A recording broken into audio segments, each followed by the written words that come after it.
Bonjour à toutes et à tous et bienvenue dans ce 7e épisode de notre podcast Retour d'XP. Je m'appelle Arthur et je serai l'hôte et animateur de ce 7e épisode. Et avant de commencer, laissez-moi vous rappeler en quelques mots le fonctionnement de notre podcast. À chaque épisode, l'invité du jour tire au hasard un thème parmi les 2 ou 3 sujets qu'il a lui-même proposés en amont de l'émission. Le but étant ensuite d'avoir un échange sur le thème en question en l'abordant sous toutes ses facettes. Et pour ce 7e épisode, j'ai le plaisir d'accueillir Théo. Bonjour Théo, comment ça va ? Bonjour à toutes et à tous, quel plaisir. Ça va très très bien, merci de m'avoir invité. Eh ben, merci à toi d'être venu. Voilà, un plaisir de faire cette émission avec toi. Avec grand plaisir. Voilà. Pour les gens qui ne te connaîtraient pas, est-ce que tu peux un peu te présenter en quelques mots ? Du coup, je vais le faire pour tout le monde parce que personne ne me connaît. Il y a des gens qui vont t'écouter. Il y a peut-être certaines personnes qui vont t'écouter qui vont te connaître, mais oui, c'est une grande majorité, je pense. Enfin, une grande majorité, je sais pas, on verra, mais une majorité du public te connaît pas forcément. Alors, je m'appelle Théo et j'ai 26 ans et je suis animateur d'activités dans le milieu associatif. Je m'occupe d'enfants en fait. Je travaille avec des élémentaires, avec des maternelles, sur les temps périscolaires, pendant les vacances, en centre de loisirs, etc. Le mercredi aussi. Et donc voilà, en ce moment, je définirais ma fonction dans l'univers plutôt comme ça, quoi. Ok, Voilà. très bien. Et je pense qu'après, je ne manquerai pas de continuer de me présenter sans trop le vouloir quand on discutera de notre sujet. Exactement, c'est souvent ça, effectivement, plus une présentation un peu succincte au début, puis après on a l'occasion un peu d'apprendre mieux à connaître qui tu es, ton parcours et tout à travers le thème abordé. Après ça dépend du thème abordé justement et puis du déroulé et tout, mais ce sera l'occasion effectivement pendant cet échange. Écoute, je propose sans plus attendre qu'on passe directement au tirage au sort, le sujet du jour. Donc voilà, comme d'habitude, tu as la petite, comme pour les précédents invités, tu as la pochette en face de toi avec dedans les sujets et tu vas pouvoir en choisir un. Ouais, c'est très chiant, tout le monde déteste. Un seul. Non. Pourquoi t'as sorti les deux ? On peut recommencer ? Tu peux recommencer. Je vais mettre les deux trucs dans le. Ouais. Ouais, parce que là, il vient littéralement de sortir les deux papiers en même temps. Il n'y aura qu'un seul thème pour l'émission.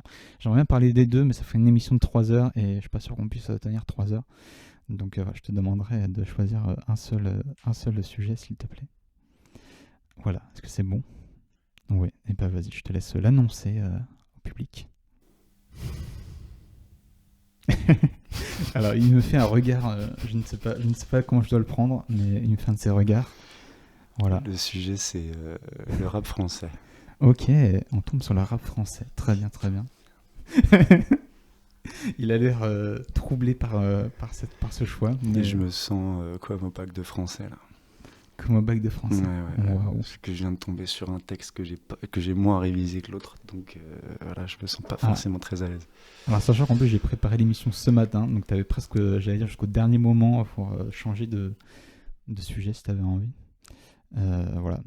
Mais voilà, c'est comme ça, c'est un peu le jeu. C'est vrai que t'es pas la première sur qui ça tombe, sur le fait que les personnes tombent sur des sujets qui sont moins... J'espérais que j'aurais plus de chance qu'Adrien, mais malheureusement, c'est non.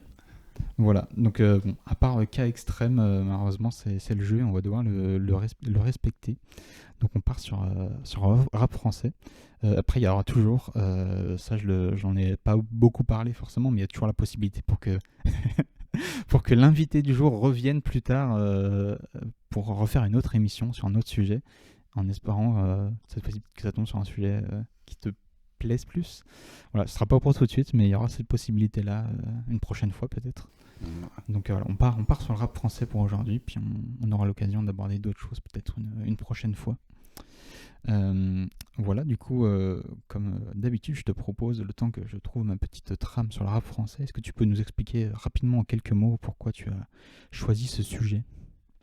J'ai choisi ce sujet parce que quand tu m'as demandé diverses options pour aujourd'hui, je voulais un sujet qui me ressemble en fait, qui me définisse en fait. Et je sais pas pourquoi, même si je me considère pas du tout, de très loin comme un expert du sujet qu'on va aborder aujourd'hui, c'est un sujet qui fait partie de ma vie depuis vraiment très longtemps, beaucoup plus que beaucoup d'autres sujets en fait. Donc j'étais un peu obligé, s'il y avait une sélection, et sélection il y a eu, j'étais un peu obligé de mettre celui-là quoi, en fait. Ok, ça marche. Et bah, ça va être intéressant d'aborder ce sujet avec toi.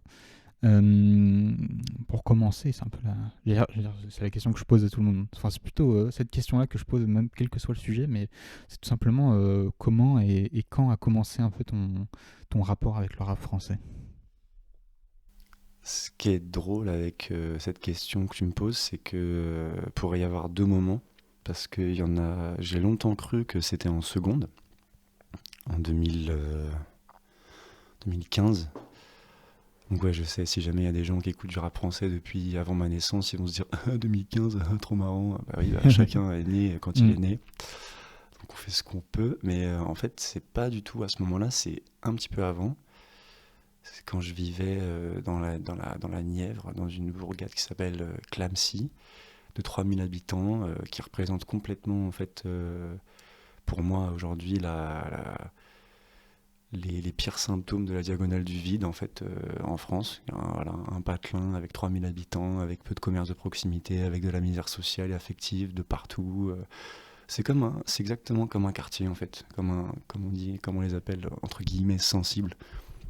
Donc, notamment, c'est dans ces endroits que sont produits énormément de morceaux et d'albums de rap français qui deviennent cultes ensuite. Donc, c'est marrant en fait de développer un goût très prononcé pour ce truc, pour le rap français dans ce lieu-là, sans trop faire exprès en fait. Je te préviens, si tu me laisses dérouler, mes réponses peuvent être extrêmement longues, donc il va falloir m'arrêter au bout d'un moment peut-être, c'est toi qui décides du rythme de l'émission.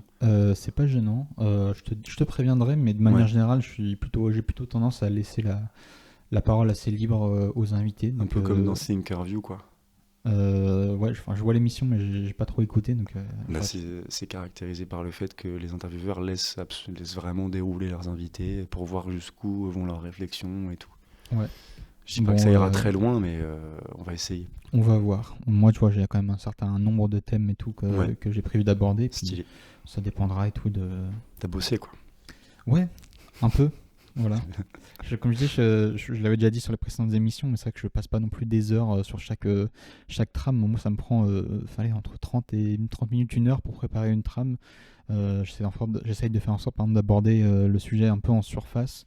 Et après, je laisse plus soin à l'invité de creuser, de raconter des choses, des anecdotes, des histoires, d'approfondir le sujet un peu en fonction de s'il a envie ou pas et tout. Et puis après, c'est moi aussi qui en fonction du déroulé de l'émission, je peux poser des questions un peu spontanées qui me viennent en tête et tout. Donc c'est un peu le concept, c'est je reste un peu en surface, puis après en fonction de comment ça se passe, je m'interdis pas à ce que ça soit un peu plus, qu'on aille un peu plus en profondeur et tout sur le sujet dont on parle pendant l'émission, quoi. Donc voilà, je sais pas si tu avais fini la réponse à la question ou pas. Non. Et bah du coup je te laisse poursuivre. Vas-y. Du coup j'étais en 6ème dans cette bourgade un peu nulle. Après c'est bien là-bas quand tu grandis, que t'es petit et que t'as une espèce de candeur qui t'empêche de voir toute cette espèce de misère sociale qui conditionne ensuite les individus à devenir... On peut dire ce qu'on veut dans cette émission ou il y a un cadre de la bienséance à respecter? On n'avait pas précisé avant de commencer à enregistrer. C'est vrai. Non, en vrai, tu dis ce que tu sens. Il y a pas de, je pose pas forcément de limite établie. Parce que là, pour moi, c'est un espace de liberté incroyable que tu m'offres en fait là, de pouvoir m'exprimer sur ce sujet. En soi, moi, c'est un peu le concept. Je l'avais déjà dit aux précédents invités, mais le concept de l'émission, c'est retour d'XP. Donc, c'est vraiment un retour personnel de la personne vis-à-vis du sujet. Tu racontes entre guillemets ce que tu veux par rapport à la thématique. C'est tout à fait subjectif. De toute façon, c'est vraiment le concept même de l'émission. Donc, j'ai envie de dire, voilà, les gens qui vont nous écouter derrière, ils vont peut-être se reconnaître dans ton parcours, dans la vie que tu vas avoir sur le sujet. D'autres, pas du tout. Mais c'est pas, ça pose pas un problème, quoi. C'est ton retour à toi. Et puis derrière, les gens vont se reconnaître ou non, l'interpréter de différentes façons. Après, si derrière je vois qu'il y en a qui réagissent dans les commentaires ou quoi de manière très virulente et tout, là, bon, ça risque de pas le faire. Mais j'ai eu des retours sur certains épisodes, sur les épisodes précédents, et j'ai eu des personnes qui sont retrouvées dans les propos qu'on peut tenir l'invité sur certaines thématiques. Et en vrai, voilà, ça résonne chez certains, et c'est cool, et c'est bien que ça puisse se passer comme ça. Donc voilà, derrière, sens-toi libre un peu de raconter ce que tu veux. Ok. Du coup, je reprends ta question. C'était quel était le premier contact entre moi et mon sujet, quoi. Ouais, c'est ça. Du coup, j'étais en sixième dans cette ville-là, dans le collège qui s'appelle Giroud de Villette. Et en fait, il se trouve que l'arrivée en sixième était euh, assez, assez violente. Parce que c'est vachement plus grand, t'as vachement plus de monde, t'as vachement plus de matière, etc., etc. Donc du coup, le monde s'agrandit en quelque sorte et tu te sens pas forcément de taille à l'affronter, quoi, forcément. Donc moi, j'avais en plus, quand j'étais gamin, un monde perso qui me sauvait un peu de mes tracas du quotidien. Ça pouvait être le dessin, ça pouvait être la lecture, ça pouvait être les jeux vidéo. Et il n'y avait pas encore complètement la musique, en fait. Voire pas, quasiment pas. À part deux, trois trucs que mes parents écoutaient tout le temps, qui étaient forcément devenus des trucs que j'écoutais aussi. Je peux pas ne pas citer Bob Marley, Michael Jackson, Queen, des trucs comme ça, quoi, qui ont après commencé à forger ma culture musicale, qui va devenir la mienne aujourd'hui. Mais en tout cas, là où je voulais en venir par rapport au climat un peu anxiogène que tu peux, qui caractérisait, qui me caractérisait quand j'étais en sixième, c'est parce que ma mère, en fait, elle avait compris ça. Elle s'était dit, ah, j'ai l'impression que mon fiston, il a pas trop de copains pour l'instant, que c'est compliqué pour lui socialement. Et en fait, c'était pas forcément compliqué, c'est juste que je trouvais les gens, je trouvais les gens violents, quoi. Je sais pas trop comment dire, les gens, les enfants, même en sixième, ils sont, c'est la guerre. C'est la guerre. Il faut s'affirmer, il faut être marrant, il faut dominer les autres dans tous les rapports qu'on développe avec eux et tout. Et particulièrement dans cette ville, j'ai l'impression que c'était la culture ambiante. Donc c'est pas forcément la faute des enfants. Mais moi, ça me parlait pas du tout. Et du coup, en fait, je préférais rester seul. Mm. Et donc, ma mère avait compris ça. Et donc, elle m'avait prêté un petit MP3. Vraiment les anciens, les vieux MP3 là. Enfin, pour nous aujourd'hui, c'est vieux, mais à l'époque, c'était Ouais. peut-être le nec plus ultra de la technologie. Mais un MP3 avec plein de morceaux dedans. Donc pas seulement du rap, hein, plein de trucs, pour que je puisse découvrir certainement des trucs. Et en fait, par hasard, je suis tombé. Donc il y avait des trucs que j'aimais bien, il y avait du rock, il y avait de la pop, etc. Notamment les artistes que j'ai cités juste avant. Et dedans, elle avait glissé des trucs que je connaissais pas, notamment du rap français, comme les premiers morceaux qui m'ont vraiment, si tu me passes l'expression, tarté la gueule, en termes d'impact, en termes de sens, en termes de révolte. euh, les mots me manquent en fait tellement ce que j'ai ressenti à ce moment-là quand j'ai écouté ça euh, était fort en fait. C'est Medine, l'album Arabian Panther de Medine avec un morceau qui s'appelle Self Defense et un morceau de Kerry James qui s'appelle Le Retour du rap français. Et j'étais en sixième, quoi, et j'ai pris une claque, mais monumentale. J'ai découvert ça, j'étais, mais qu'est-ce que c'est que ça, quoi. Donc, du Mm. coup, en fait, toutes les récrés suivantes, j'en avais rien à faire d'être seul, parce que j'étais pas seul, en fait. J'étais avec deux mecs qui me racontaient leurs histoires, avec une manière de s'exprimer que j'avais littéralement jamais entendue de ma vie, et qui me parlait complètement, quoi. Mm. En vrai, je comprends, ouais, je pense. J'ai jamais eu un rapport très fort avec le rap et tout, même si j'en ai écouté, mais je peux comprendre que c'est effectivement, je pense, un des types de musique qui justement impacte le plus la première fois que tu le découvres et tout. Tu peux tomber vraiment par hasard sur un morceau de rap et vraiment que en une seule écoute, waouh, ça te prend au trip, tu te reconnais totalement dans le truc, ça te parle et tout. Et je pense que c'est pas pour rien aussi que c'est beaucoup populaire aujourd'hui, parce que ça impacte de manière assez directe aussi à travers tout ce que ça représente et tout. Donc en vrai, ouais, je comprends un peu ce ressenti-là, quoi. Mais notamment, carrément d'accord avec ça, mais notamment, je trouve, t'as dit quoi que c'était autour de ce que ça représente. Ouais. Mais moi, je trouve que ça, c'est vrai. Mais aussi autour de l'énergie, que ça véhicule, en fait, et qui est utilisée pour le faire. Genre, en fait, c'est une musique qui t'autorise à te révolter, en fait.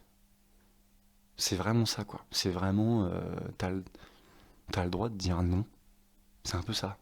Moi, c'est ça que ça m'a fait ressentir. T'as le droit de dire non. T'as le droit. Ouais. Déjà, excuse-moi, je réfléchis, hein. T'inquiète, c'est autorisé de réfléchir. Hein. Bah, T'inquiète, c'est autorisé de réfléchir ici, pas de souci. voilà. Non, mais c'est vrai que du coup, bah, comme le truc, c'est que jusqu'au début de l'émission, tu connais pas la thématique, t'as pas forcément. Tu peux préparer tes réponses, c'est un peu spontané aussi, mais Ouais. c'est aussi ce qui fait un peu entre guillemets, le charme de l'émission, c'est que du coup, c'est des réponses qui sont assez spontanées, assez directes. C'est vraiment, bah, hop, on te pose des questions, tu vois, le premier truc qui te sort par la tête. Ouais, maintenant, je comprends. Par rapport à ça. Du coup, ça fait très naturel. C'est aussi un peu ce qu'on recherche à travers ce concept, quoi. Donc, ouais, c'est un truc, tu l'as dit, hein, qui te prend au trip quand tu le découvres. Et moi, ça m'a plus jamais quitté, quoi. Derrière. Depuis, j'avais 11 ans. J'en ai 26, quoi. J'en écoute tout le temps, quasiment tous les jours. Ouais.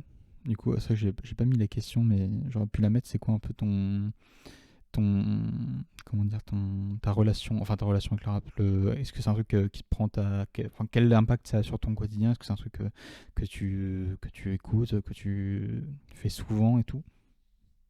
Euh, que je fais. Moi, j'en pratique pas. Oui, Moi, non, pardon, quand je dis fait, oui, je vais pas utiliser le bon mot, mais Non, que mais c'est t'écoutes, intéressant d'en que tu, parler. ouais.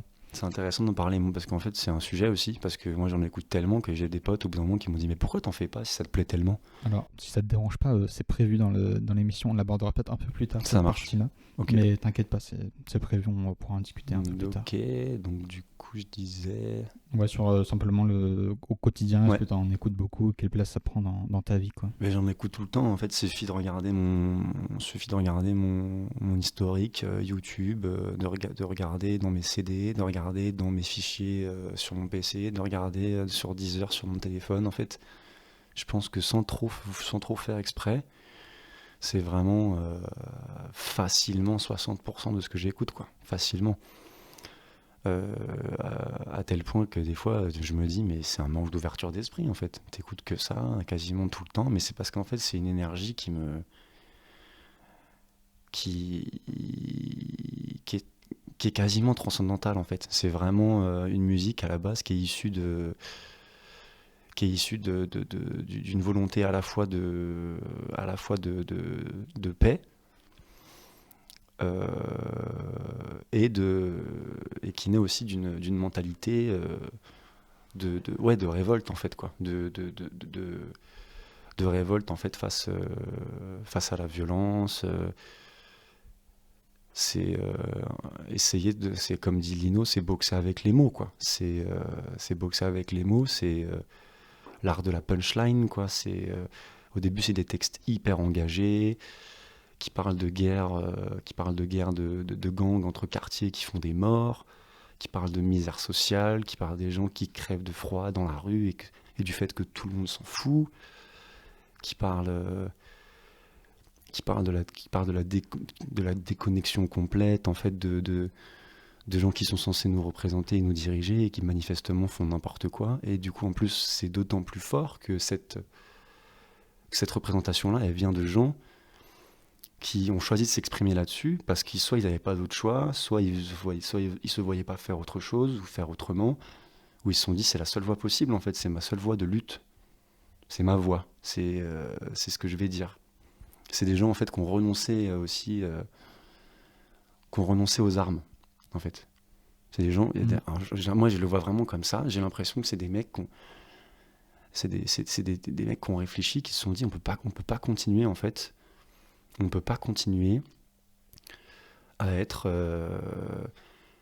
victime d'un cercle vicieux, insidieux, d'une violence extrême et perpétuelle qui fait qu'on finit constamment par se foutre sur la gueule. Il faut qu'on puisse communiquer. Donc, en fait, on va se dire ce qu'on a à dire, mais on va le faire, on va poser, quoi, on va faire de la musique. On va utiliser un nouveau langage, on va arrêter les flingues, on va arrêter les armes, on va arrêter la guerre.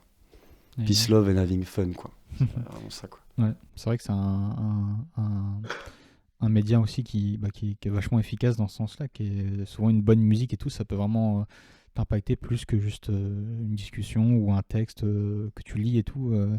Je dis pas que c'est forcément le truc qui ressort par rapport à tout, mais voilà, la musique dans son ensemble a ce pouvoir-là aussi sur les gens, on va dire. Et justement, c'est un peu ça ma question suivante. C'est en quoi, on va dire, le rap français a-t-il comment dire, impacté ta vie? Et qu'est-ce qui t'apporte? Est-ce qu'il y a eu je sais pas, des décisions ou des moments dans ta vie qui ont pu, entre guillemets, basculer parce qu'il y a eu des choses dans le rap français qui t'ont fait écho et qui t'ont un peu remis, enfin, qui ont un peu changé la façon dont tu voyais certaines choses ou je ne sais quoi. Est-ce que ouais, il y a eu des trucs comme ça? Ouais, complètement, complètement. En fait, si je me réfère au début de l'interview, quand tu me demandes quand est-ce que tu as découvert ça, c'est à ce moment-là en fait que ça change tout. Parce qu'en fait, tu découvres une nouvelle manière en fait c'est un espèce d'exutoire en fait. C'est quasiment cathartique comme truc en fait, parce que tu entends que les gens qui chantent ça, ils sont, euh, ils sont, ils sont dans une espèce de lutte qui ne s'arrêtera que quand ils auront gagné, en fait, quoi. Peu importe l'issue, peu importe les déboires, peu importe les déceptions, etc. Ouais. C'est comment il dit ça, Kerry? Il dit, malgré les déceptions. Bah, il y a un morceau de Kerry James où il est qui s'appelle attends, excuse-moi, c'est ridicule, on dirait que j'ai pas révisé. Non, Et je peux te donner peut-être un coup de main s'il y a besoin. Est-ce que tu te souviens du nom de la chanson ou pas? ouais. Le morceau s'appelle Banlieusard. Banlieusard, c'est ça. Ouais, ok. Et l'extrait, Malgré les déceptions. malgré les décisions, je suis en train de trouver. Voilà, il est long le. Euh, Malgré les déceptions et les dépressions, suite à la pression que chacun d'entre nous ressent, malgré la répression et les oppressions, les discriminations puis les arrestations, Les malgré incarcérations. les provocations, les incarcérations, le manque de compréhension, les peurs et les pulsions, leur désir de nous maintenir la tête sous l'eau transcende ma motivation, nourrit mon ambition. Et bon, je peux pas citer tout le texte. Non, c'est très long ce texte. Voilà, j'imagine que c'est ça le passage que. Exactement. Ouais. Ouais, Mais du coup, ok. désolé, j'en ai oublié la question en fait. Qu'est-ce que ça a changé dans ma vie, c'est ça? Est-ce que ça a changé, ça a pu changer certaines choses dans ta vie Non, mais je dirais pas ça. C'est pas aller jusque là, mais ça aurait pu en fait. C'est une telle passion depuis tellement longtemps qu'en fait ça aurait pu complètement changer mon parcours. Euh, et en vrai, si, en fait, parce que parce que ce goût prononcé pour cette musique m'a fait rencontrer des personnes qui sont devenues des amis. Ça m'a fait faire des concerts que j'oublierai jamais. Ça m'a même fait développer en fait un goût prononcé pour les festivals et les concerts, et que je savais qu'à chaque fois j'allais dans un concert de rap ou de rap français, j'allais chercher cette énergie-là en fait, qui est vraiment, enfin, c'est pas seulement de la musique en fait, c'est vraiment une philosophie. C'est vraiment un truc qui se veut extrêmement respectable, un combat, quasiment une discipline. T'as des rappeurs qui en parlent comme d'une discipline, je pense notamment à IAM, Mm. qui n'arrêtent pas de faire des parallèles dans leurs textes qui sont extrêmement bien écrits et qui représentent énormément de personnes à l'époque où ça a beaucoup de succès en France, où la France est séparée en deux au niveau de la scène hip-hop entre Paris et Marseille, en fait, notamment avec les deux plus gros mastodontes de cette époque-là. Il y avait NTM, Cool Chain et Joey Star, et il y avait IAM Mm. avec comment il s'appelle, Akhenaton et son compatriote mince. Là, je suis ridicule aussi. J'avoue, je saurais pas trop Non, dire il faut que je que retrouve. j'écoute Je vais pas non retrouver, je vais plus, retrouver. Shuriken, c'est ça, c'est Shuriken. Et en fait, ils en parlent ces mecs-là en parlent comme d'une discipline, en fait. C'est un sport de combat, quoi. C'est un sport de combat, mais où tu boxes avec les mots, quoi. C'est ça. Et ouais, en fait, ça transporte des valeurs très fortes. Après, j'ai l'impression que ces valeurs très fortes qu'on crée un énorme succès d'estime parmi les gens qui l'écoutaient il y a peut-être 20 ans, encore 20 ans. c'est un peu effondré depuis, parce qu'aujourd'hui on Mm. tourne sur 20, pour faire un tube, tu vois, tu tournes sur 20 mots de vocabulaire, tu vois, genre, je sais pas, Kishta, Moulaga, etc., tu vois. Ouais. Mais ça, ce qui est drôle, c'est qu'en fait, le rap, c'est aussi une musique qui mute, en fait, qui mute constamment, et c'est pour ça qu'aujourd'hui, c'est le genre musical le plus écouté au monde, quoi. C'est qu'en fait, tout le monde peut y trouver un truc qui lui parle. Tout le monde, tout le monde, tout le monde, tout le monde. Tous les goûts. Cette musique, elle est d'une richesse, en fait, incroyable, quoi. Ouais. Justement, on pourra un peu aborder ça au fur et à mesure, toutes ces questions-là. Pour poursuivre, je pense que l'aspect le plus probablement le plus primordial du rap, ça reste quand même les textes qui sont écrits, qui sont racontés, etc. Toi, c'est quoi un peu justement ton rapport au texte? Est-ce qu'il y a des façons d'écrire et tout, des plumes particulières, des choses comme ça qui te marquent plus que d'autres, ou c'est quoi un peu ton rapport global à cet aspect-là? J'aime bien cette question parce que du coup, ça me met en face de certaines contradictions, pardon, en tant qu'auditeur de rap. Parce que, en fait, moi, j'ai l'impression que je suis un peu client de tout type de rap, en fait, même de tout type de rap français. Et en fait, je vais aimer des morceaux qui sont pas du tout écrits, rappés, rythmés de la même manière.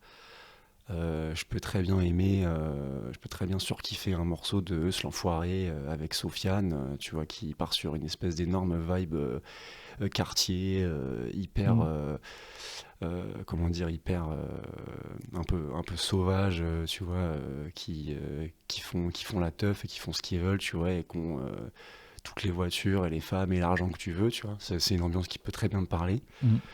Et en même temps, je vais aussi trouver magnifique des textes, comme on disait tout à l'heure, de hyper revendicateurs ou poétiques, écrits comme ça, écrits exprès comme ça, comme notamment, je pense à Oxmo Puccino, qui est pour moi même si lui, il s'en défend d'ailleurs en interview, je comprends pas pourquoi, parce qu'il est très humble, certainement. Mais qui est pour moi un véritable poète, quoi. Parce que moi, en fait, j'aime attention, tous les rappeurs ne sont pas tous les rappeurs ne sont pas des poètes, en tout cas à mon sens. Il y en a où tu te dis, pff, les gars, non mais attendez, le texte c'est important à la base, les gimmicks, d'accord, c'est Ouais. cool pour faire un morceau, mais il n'y a pas que ça, quoi. Mais oui, j'accorde une importance particulièrement élevée en fait aux soins qu'apporte la personne au texte quand elle écrit un texte de rap. Ouais. T'as des textes qui sont, pour moi, t'as des textes qui sont intemporels en fait dans le rap français, notamment dans L'amour est mort, je crois, non, Opéra Puccino, qui est un album d'Oxmo, où en fait il parle de lui quand il est enfant. C'est un texte qui s'appelle L'enfant seul, et moi je trouve que c'est l'un des textes qui est les plus merveilleusement écrits en fait de toute l'histoire du rap français. En fait, on est sur de la poésie moderne, quoi. On est sur un poème, quoi. On est sur des textes qui peuvent être étudiés en cours de français, tu vois. On est là-dessus, quoi. On est sur le truc de, ah, bah alors là, quand il a écrit ça, les enfants, qu'est-ce qu'il a voulu dire? Et les enfants, ils doivent se prendre la tête en mode, alors là, il a utilisé une allitération, puis là, il a utilisé une assonance, et puis là, Ouais. il a fait une métaphore filée, et puis c'est trop stylé. Tu vois, c'est vraiment ça, quoi. Mm. Je me demande si, ouais, je sais pas si aujourd'hui il y a eu un peu plus d'ouverture sur l'étude de ce genre de texte ou pas, parce que je sais qu'en français, nous enfin, j'ai à notre époque, quand on faisait nos cours de français, c'était plus voilà, des trucs littéraires un peu plus, je sais pas comment dire, classiques entre guillemets. Ouais, ouais. Je me demande si ça s'est un peu ouvert entre temps. Donc là, je sais pas s'il y a des auditeurs qui ont fait des cours de français Peuvent nous éclairer ces là-dessus, quoi. dernières années. Je sais pas s'il y a eu une évolution là-dessus, mais en tout cas, c'est vrai que ce serait, je pense, un truc très intéressant, effectivement, de pouvoir étudier ce genre de choses, parce que il y a quand même une vraie richesse à sortir de ce genre de choses. Pour poursuivre, on a justement euh, un peu en lien aussi avec les textes, c'est tout simplement les thématiques qui sont abordées, parce que c'est vrai que le rap, c'est aussi très vaste en termes de thématiques. On parle vraiment même s'il y a des choses qui reviennent peut-être un peu plus que d'autres, qui sont un peu plus communes, enfin qui sont propres vraiment au rap, ça reste quand même un médium par lequel on peut parler vraiment de tout et n'importe quoi, entre guillemets. Est-ce que toi, il y a des thématiques qui te parlent plus que d'autres? Ça dépend des artistes et tout. C'est quoi un peu ton point de vue là-dessus? Je suis particulièrement sensible au point de vue thématique. Je suis particulièrement sensible quand des rappeurs font leur introspection. Quand des rappeurs font leur introspection, quand ils font entre guillemets, leur propre procès, quoi. Qui se remettent en question, qui se mettent à nu devant tout le monde. Et que non seulement déjà tout le monde n'est pas capable de se remettre en question, donc déjà le faire même pour soi, c'est quelque chose de, pour moi, d'hyper important et de sain. Tu vois, c'est comme si, tu sais, si je dois faire une métaphore, c'est un peu comme les vêtements, quoi. Faut que tu te changes des fois, quoi. Sinon t'es crade. Tu vois ce que je veux dire? Ouais. Donc du coup, les rappeurs dont j'apprécie l'écriture et le style et tout, qui en plus font ça des fois, font leur autocritique et la font très bien. Et en plus, non seulement déjà ils ont le courage de le faire, et en plus quand c'est magnifiquement fait, c'est hyper touchant en fait, quoi. Peut-être parce qu'en fait c'est un truc que j'ai pas toujours réussi à faire. Donc quand ça prend cette place-là dans un médium que j'apprécie particulièrement, bah, c'est des fois ce qui nous touche, c'est ce qui nous manque. Tu vois ce que je veux dire? Donc du coup, Ouais. c'est peut-être ça, quoi. J'ai des morceaux en tête comme par exemple Global, un morceau de Medine qui s'appelle Global, où en fait il est à une période dans sa carrière où il est un peu, t'entends c'est dans un album qui s'appelle Prosélite, qui est un excellent album. Donc c'est un jeu de mots, c'est prose élite. Le prosélytisme, tu sais, c'est Ouais. quand des religieux sont un peu trop relous avec leurs convictions et qui sont en mode, bah ça doit être les convictions de tout le monde. C'est ça le prosélytisme. Et bah prose élite, c'est un petit jeu de mots pour se moquer des gens qui pensent que c'est un islamiste radical. Oui. Ça, c'est un sujet aussi. Ouais, oui. Et d'ailleurs, moi, je suis très, très, très friand de ça. Moi, je me suis toujours foutu de la gueule des gens qui crachaient sur Medine parce qu'ils trouvaient que c'était un islamiste radical, alors que dans les valeurs que Medine véhicule, il est beaucoup plus français qu'énormément de ses détracteurs, notamment dans les médias et tout. Je le penserai toujours, et ça, je pourrais toujours le défendre, en fait, parce que c'est ça qui est mortel avec le hip-hop aussi, c'est qu'en fait, quand tu kiffes réellement quelque chose, quand tu es vraiment amoureux d'une discipline, tu épouses un petit peu ses valeurs, en fait. Donc après, à toi de choisir quelle valeur te parle le plus, de privilégier certaines valeurs ou d'autres, etc. Mais force est de constater que dans le hip-hop, il y a plein de valeurs qui sont transmises et qui sont très bonnes, en fait. La combativité, la patience, la tolérance, le pardon. Il y a trop de trucs, en fait. Il y a trop de trucs, plus de trucs que je pourrais en citer. Donc j'ai perdu ce que je disais. Ouais, donc quand les rappeurs font leur autocritique, et dans ce morceau-là, Medine, en fait, il en est à un moment de sa carrière où c'est un peu un patron, tu vois, dans le rap français. Il est chaud, il a sorti plein d'albums. Au Havre, c'est le maire de la ville, tu vois. Édouard Philippe, on sait pas qui c'est, tout le monde sait qui est Medine, tu vois. Et en fait, lui, il voit un peu une perte de sens dans le hip-hop et dans le game du rap français. Et il fait un morceau où il se dit, c'est peut-être pas que de la faute des autres. C'est peut-être pas que de la peut-être qu'il y a un endroit où je me suis pas remis en question et qu'en fait, ma déception de ce qu'est le rap français aujourd'hui et du sens que j'y vois ne vient pas seulement de comment le pratiquent les autres, des auditeurs ou du système de radio, etc. C'est genre Laurent Bounot, Skyrock et tout, tu vois, les machines à tubes, les machines à fric. Ouais. Parce que lui, il a jamais fait partie de ça. D'ailleurs, dans son morceau, il dit... je me sens comme... en gros, il fait une métaphore trop stylée sur le casino. Où en gros, il dit comment...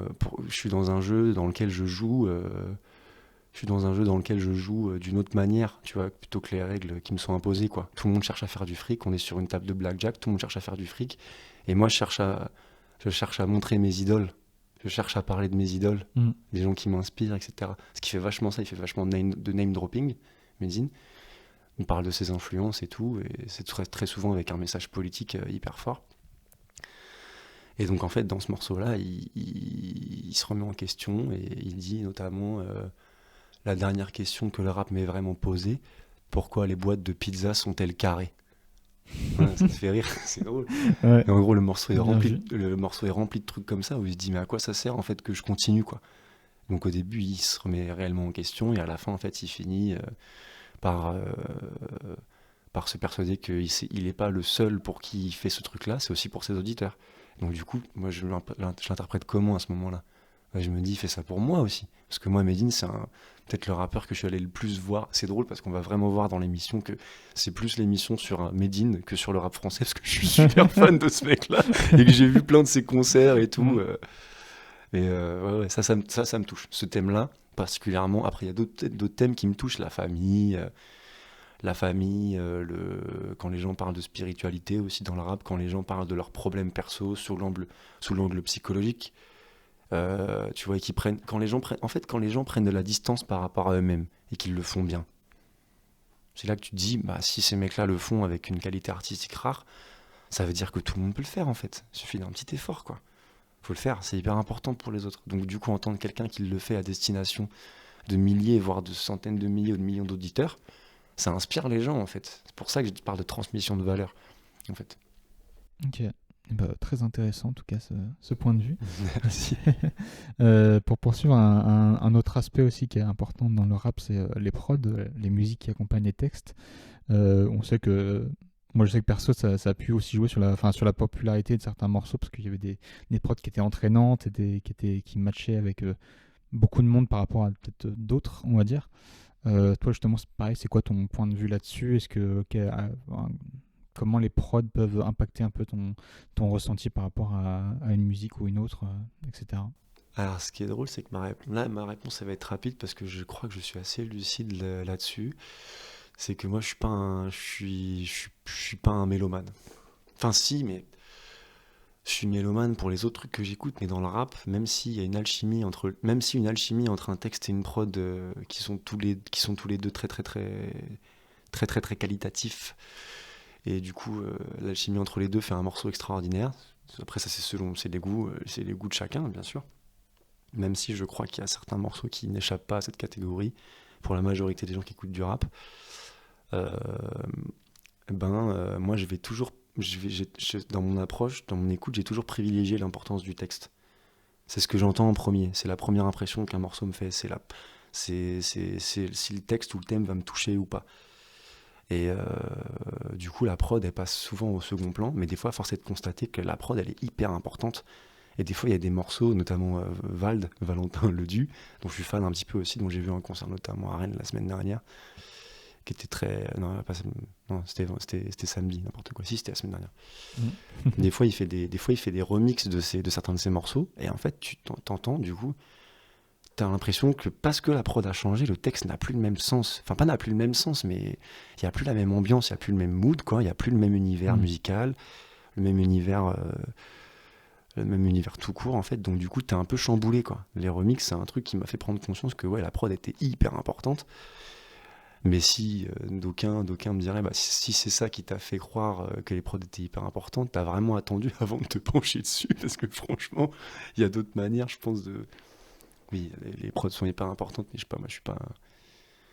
J'ai pas trop ce sens-là. Disons que j'ai une approche très... de... Là-dessus, je suis un peu plus un consommateur que sur le texte. Tu vois, ça me parle ou pas. Mais j'ai du mal à dire pourquoi. Tu vois, c'est tout. Comme tout le monde, en fait, quoi. Ouais. Ça, j'aime bien. Ça, j'aime pas. Pourquoi? Je sais pas. Et si je commence à dire, bah moi, j'aime bien le boom bap, enfin, tu vois, je vais me perdre en champ lexical, vraiment, vraiment en tunnel de Proust qui n'a pas grand sens, et on va vite entendre quelqu'un qui s'y connaît, qui va m'écouter parler de ça. Il va se dire, ok, il connaît rien. Il aura peut-être raison. Ouais. Ouais, ça, je te rejoins aussi là-dessus, effectivement. Je suis plus friand des textes en eux-mêmes que de la musique qui les accompagne. Effectivement, ça joue quand même un rôle non négligeable, la musique, enfin, en tout cas par rapport au rap, mais c'est pas forcément le truc sur lequel on va principalement se concentrer, effectivement. Si ça accompagne bien et si entre guillemets ça se ressent, comment dire, si la musique accompagne bien le texte, bah en fait ça va juste encore plus t'immerger dans le texte et tout, et ça va vraiment encore plus t'immerger dans le morceau de manière générale, donc ouais, plus comme ça, effectivement. Alors tu vas commencer à en parler de certains, je voulais qu'on aborde la partie artiste justement. Jusqu'il y a j'ai cru comprendre que oui, est-ce qu'il y a des artistes un peu qui t'ont marqué plus que d'autres de par tout ce qu'ils ont pu accomplir, les thématiques, les textes, un peu tous les aspects dont on vient de parler par rapport à certains artistes en particulier. Excuse-moi, je me suis concentré sur un seul aspect de ta question, du coup j'ai pas entendu la suite. Est-ce que tu pourrais me la reposer? Je suis désolé, je sais pas si d'autres invités t'ont fait ça avant, mais comme la question était un tout petit peu longue... Ça peut arriver, t'inquiète. Non, simplement juste sur les artistes, savoir s'il y a des artistes à travers tous les aspects dont on a parlé juste avant ont pu te marquer de par leurs textes, les thématiques, etc. Tu as déjà commencé à parler de certains d'entre eux, si tu as envie de parler d'autres ou même de prolonger sur certains dont ça va parler. Du coup, ouais, ceux que j'ai cités, les 2 premiers que j'ai écoutés quand j'étais en sixième, qui ont tracé en fait un petit peu, ont tracé en fait les caractéristiques des artistes que j'allais forcément écouter un peu après. Donc il y a il y a plein de trucs différents, quoi. J'aime bien l'école parisienne, moi. J'aime bien l'école parisienne, mais un petit peu tard parce que je découvre la 75e session, l'entourage, le renouveau, en fait, un petit peu, entre guillemets, ce que les gens. Ce qu'en France, on voit comme le renouveau, le retour du rap à texte, où tu as des jeunes gars, en fait, qui font un retour, en fait, sur ce que pour eux, c'est entre guillemets, parce que ça ne veut rien dire, le vrai rap, entre guillemets, bien sûr, je le précise encore. Et en fait, ils retournent un peu à la source, quoi. Tu vois, ils veulent savoir pourquoi est-ce que ce mouvement, le mouvement hip-hop, peut être un truc qui touche autant les gens, en même temps que ça peut être un truc qui peut être hyper dévoyé, quoi, par les gens, toujours pareil, par les businessmen. Et par les gens qui voient une opportunité de se faire du fric, partout, tout le temps. Ils existent, ils sont là partout, autour de vous. Ils sont dans les campagnes, tout ça. Donc du coup, ouais, la 75e CS, surtout au lycée, donc évidemment toute la clique, l'entourage, Nekfeu, Sneezy, Jazzy Bass, Dozier Washington, il y avait qui d'autre là-dedans? Il y en a plein, en fait, ils sont vraiment plein. Alpha One, c'est une influence absolument énorme. C'est à ce moment-là aussi que je découvre un truc sur internet, parce qu'un cousin me l'envoie, un lien sur les rap battles. C'est là que je découvre les rap battles et à quel point c'est un truc de fou, avec les rap contenders. C'est une ligne de... Justement, j'avais prévu d'en parler un peu plus tard. C'est comme tu veux, si tu veux en parler non, maintenant, t'inquiète, on en parlera après, parce que du coup, c'est une question importante, celle-là. Donc, t'as notamment ça. Mais évidemment qu'avant, il y a ce que mes parents écoutaient, parce que moi, mes parents, ils m'ont eu jeune. Ils m'ont eu à 20 piges. Donc, qu'est-ce qu'on écoute à 20 piges, tu vois? Donc, en 98, il y avait quoi? Il y avait la Clica, il y avait la FF, il y avait Arsenic, Lino, Talbot, tout ça. Donc, Kerry James, Medine, NTM, IAM, La Secret Connection, Fab. Il y en a partout, tout le temps, à cette époque-là. Ils sont des milliers, quoi. Je peux pas tous les citer. Et je dis parce que je les connais pas tous, déjà. Et que je suis pas, encore une fois, comme je l'ai dit au début, je suis pas un expert, mais il y a tout ça, en fait, tout cet univers-là, qui est celui de mes parents, qui va s'imprimer complètement dans mon crâne et qui va poser, en fait, certains codes musicaux et certains codes, certains codes musicaux qui vont rester là ensuite, quoi. Tout simplement. Donc après, mes goûts, ils vont se développer, ils vont se diversifier et tout, mais après, j'aime bien cette identité, tu sais, de l'auditeur anonyme, tu vois, qui aime tellement le rap qu'en fait, il n'aura jamais l'idée d'en faire parce qu'il se dit, il y a des professionnels du truc. Il y a des professionnels de la profession, comme dirait l'autre, personne ne dit ça. Il y a des professionnels de ce truc-là qui ont des choses à raconter. Moi, j'ai pas l'impression, j'ai l'impression que pour écrire un morceau de rap, il faut avoir... Je sais que je réponds à une question plus tard, là. Non, même pas, mais forcément. Justement, c'est intéressant de pouvoir aborder des trucs auxquels j'ai pas pensé. Mais il faut, intéressant. Pour moi, écrire, pour écrire, il faut avoir un truc à raconter, sinon tu risques de c'est un peu radical, mais c'est mon avis, tu risques d'abîmer, en fait, la discipline que tu aimes. Ouais, je comprends. Si tu respectes une discipline, que cette discipline, elle a du sens pour toi, viens pas, t'y invite pas juste parce que tu veux t'y faire une place, tu vois, non, il faut avoir une vraie raison, quoi, tu vois, je trouve. Mais en tout cas, moi, c'est ce qui m'a toujours empêché de commencer, parce que ça m'est venu à l'idée, bien sûr, mais comme à des milliers de gens qui n'ont pas commencé, en fait, parce que, et peut-être pour les bonnes raisons, en fait, tu vois. Je suis un auditeur, moi, je suis pas un rappeur. Ok. Et bah, très intéressant tout ça. On a un beau point de vue en tout cas. Pour poursuivre, intéressant. Je voulais parler des périodes, simplement des différentes périodes du rap français. Alors j'ai pas tout l'historique en tête, même si j'ai fait quelques recherches pour préparer l'émission, mais en gros, on va dire que c'est quelque chose qui est arrivé en France il y a quelques décennies, si je dis pas de bêtises, c'est genre années 80-90 que ça a vraiment commencé à prendre de l'ampleur. Du coup, voilà, il y a eu pas mal de choses depuis cette période-là jusqu'à aujourd'hui, pas mal de styles, d'artistes et tout. Est-ce que, bon, je pense connaître un peu déjà le début de réponse, mais est-ce qu'il y a des périodes toi, qui t'ont impacté un peu plus que d'autres en fonction de l'évolution qu'il y a eu au fil des années, des décennies? Moi, ce qui me marque là-dedans, c'est notamment ce qu'on appelle l'âge d'or, où en fait c'est complètement ce que tu as dit, les milieux des années 90, où en fait ça y est, la France en fait s'est emparée du concept qui a été importé des États-Unis, qui est le hip-hop, et en fait elle finit par se l'approprier complètement, jusqu'au point où même il y a des cadors en fait outre-Atlantique, à New York ou ailleurs, en fait, qui se disent ah tiens, les Français ils sont en train de créer un truc à eux. C'est hyper intéressant, faudrait qu'on aille voir là-bas, quoi. Parce qu'évidemment, avant, t'as tout un.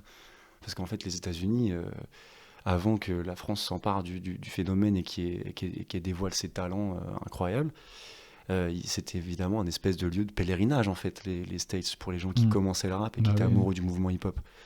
Donc, je saurais pas exactement les citer parce que je suis pas historien du truc, mais en fait, je suis sûr qu'il y a plein de rappeurs qui sont allés là-bas, en fait, pour voir comment ça se passait, quoi, et qui se sont dit, ouais, c'est un mode de vie, ouais, c'est une discipline, ouais, c'est un art total, en fait, c'est un art. En fait, le hip-hop, si c'est un art, les Français qui vont là-bas dans les années 70, 80 peut-être, et qui vivent dans leur chair, en fait, le mouvement hip-hop avec les free parties, les battle rap, Africa Bambata, tu vois, tout le mouvement, tu sais, Love, Hip Hop and Having Fun. Et tu sais, il y a déjà cette espèce de scission au début entre ouais, mais non, mais c'est pour faire la teuf, c'est pour qu'on soit tous frères et ensemble. Et en fait, t'as un autre, j'ai l'impression que t'as une autre, un autre en fait pan des fans du mouvement hip-hop qui disent non, non, non, vous avez pas compris, les gars, c'est la guerre, ça sert à revendiquer et c'est même un outil pour aller au bout de certaines luttes qui nous animent en fait. Donc il faut le voir comme ça. C'est la meilleure manière de le voir et machin. Et donc du coup, t'as même des affrontements en fait entre des gens qui pensent l'un et l'autre au sein même de la communauté hip-hop déjà à cette époque-là. Donc tu as des Français qui vont voir, qui voient ça, qui sont bombardés d'influences multiples, qui sont la base en fait de la musique qu'ils aiment. Donc du coup en fait ils repartent en France avec un bagage de fou quoi. Et ça donne IAM, ça donne NTM, ça a donné Booba plus tard qui a fait son pèlerinage là-bas, qui quoi qu'on en pense est un méga pilier du rap français. Je comprends même pas pourquoi il a autant de détracteurs. Ce mec, y a pas, même si on l'aime pas, tu es obligé de reconnaître en fait. C'est comme, je sais pas, oui, t'aimes pas des proches, mais tu es obligé de reconnaître que le mec, il a sa part en fait dans la de, de création du côté culte de ce qui est devenu l'humour en France ensuite. Quoi, il a laissé une trace. Bah, B2O, ça sera pareil, quoi. Mm. C'est sûr. Et c'est déjà le cas, tout le monde le sait. Et c'était quoi déjà la question? T'inquiète. Non, mais ça arrive souvent que les gens dérivent, mais c'est aussi vachement intéressant de pouvoir aborder plein de trucs et tout, de pouvoir un peu partir dans Donc tous les l'âge sens. d'or, c'est ça. Bah, en tout cas, L'âge d'or. la période que toi, qui te parle le plus, on va dire, dans l'histoire du rap français. Il y a deux périodes qui me parlent. Merci d'avoir recentré la question. Il y a deux périodes qui me parlent. Une pour des raisons un peu historiques, et l'autre parce que c'est celle dans laquelle j'ai grandi, dans laquelle j'ai développé mes goûts. Donc il y a ce qu'on appelle la, l'âge d'or, où en fait ce qui rend ce moment très intéressant, c'est dans les années 90, quoi. Et ça prend fin dans les années 2000. Et en fait, pourquoi ça prend fin? Au niveau du texte, au niveau des prods, au niveau du fait que ce soit artisanal, au niveau du fait qu'il y ait des DJ bombardés d'influences des États-Unis, etc., qui sont hyper chauds, hyper talentueux, qui captent des gens, qui écrivent super bien, qui ont des trucs à dire, etc., qui font des scènes, qui font des concerts, qui créent en fait un réel mouvement, quoi. C'est ça a été comme le mouvement électro ensuite, le mouvement punk, pardon. En fait, un mouvement entre guillemets légitime et réussi, c'est un mouvement qui est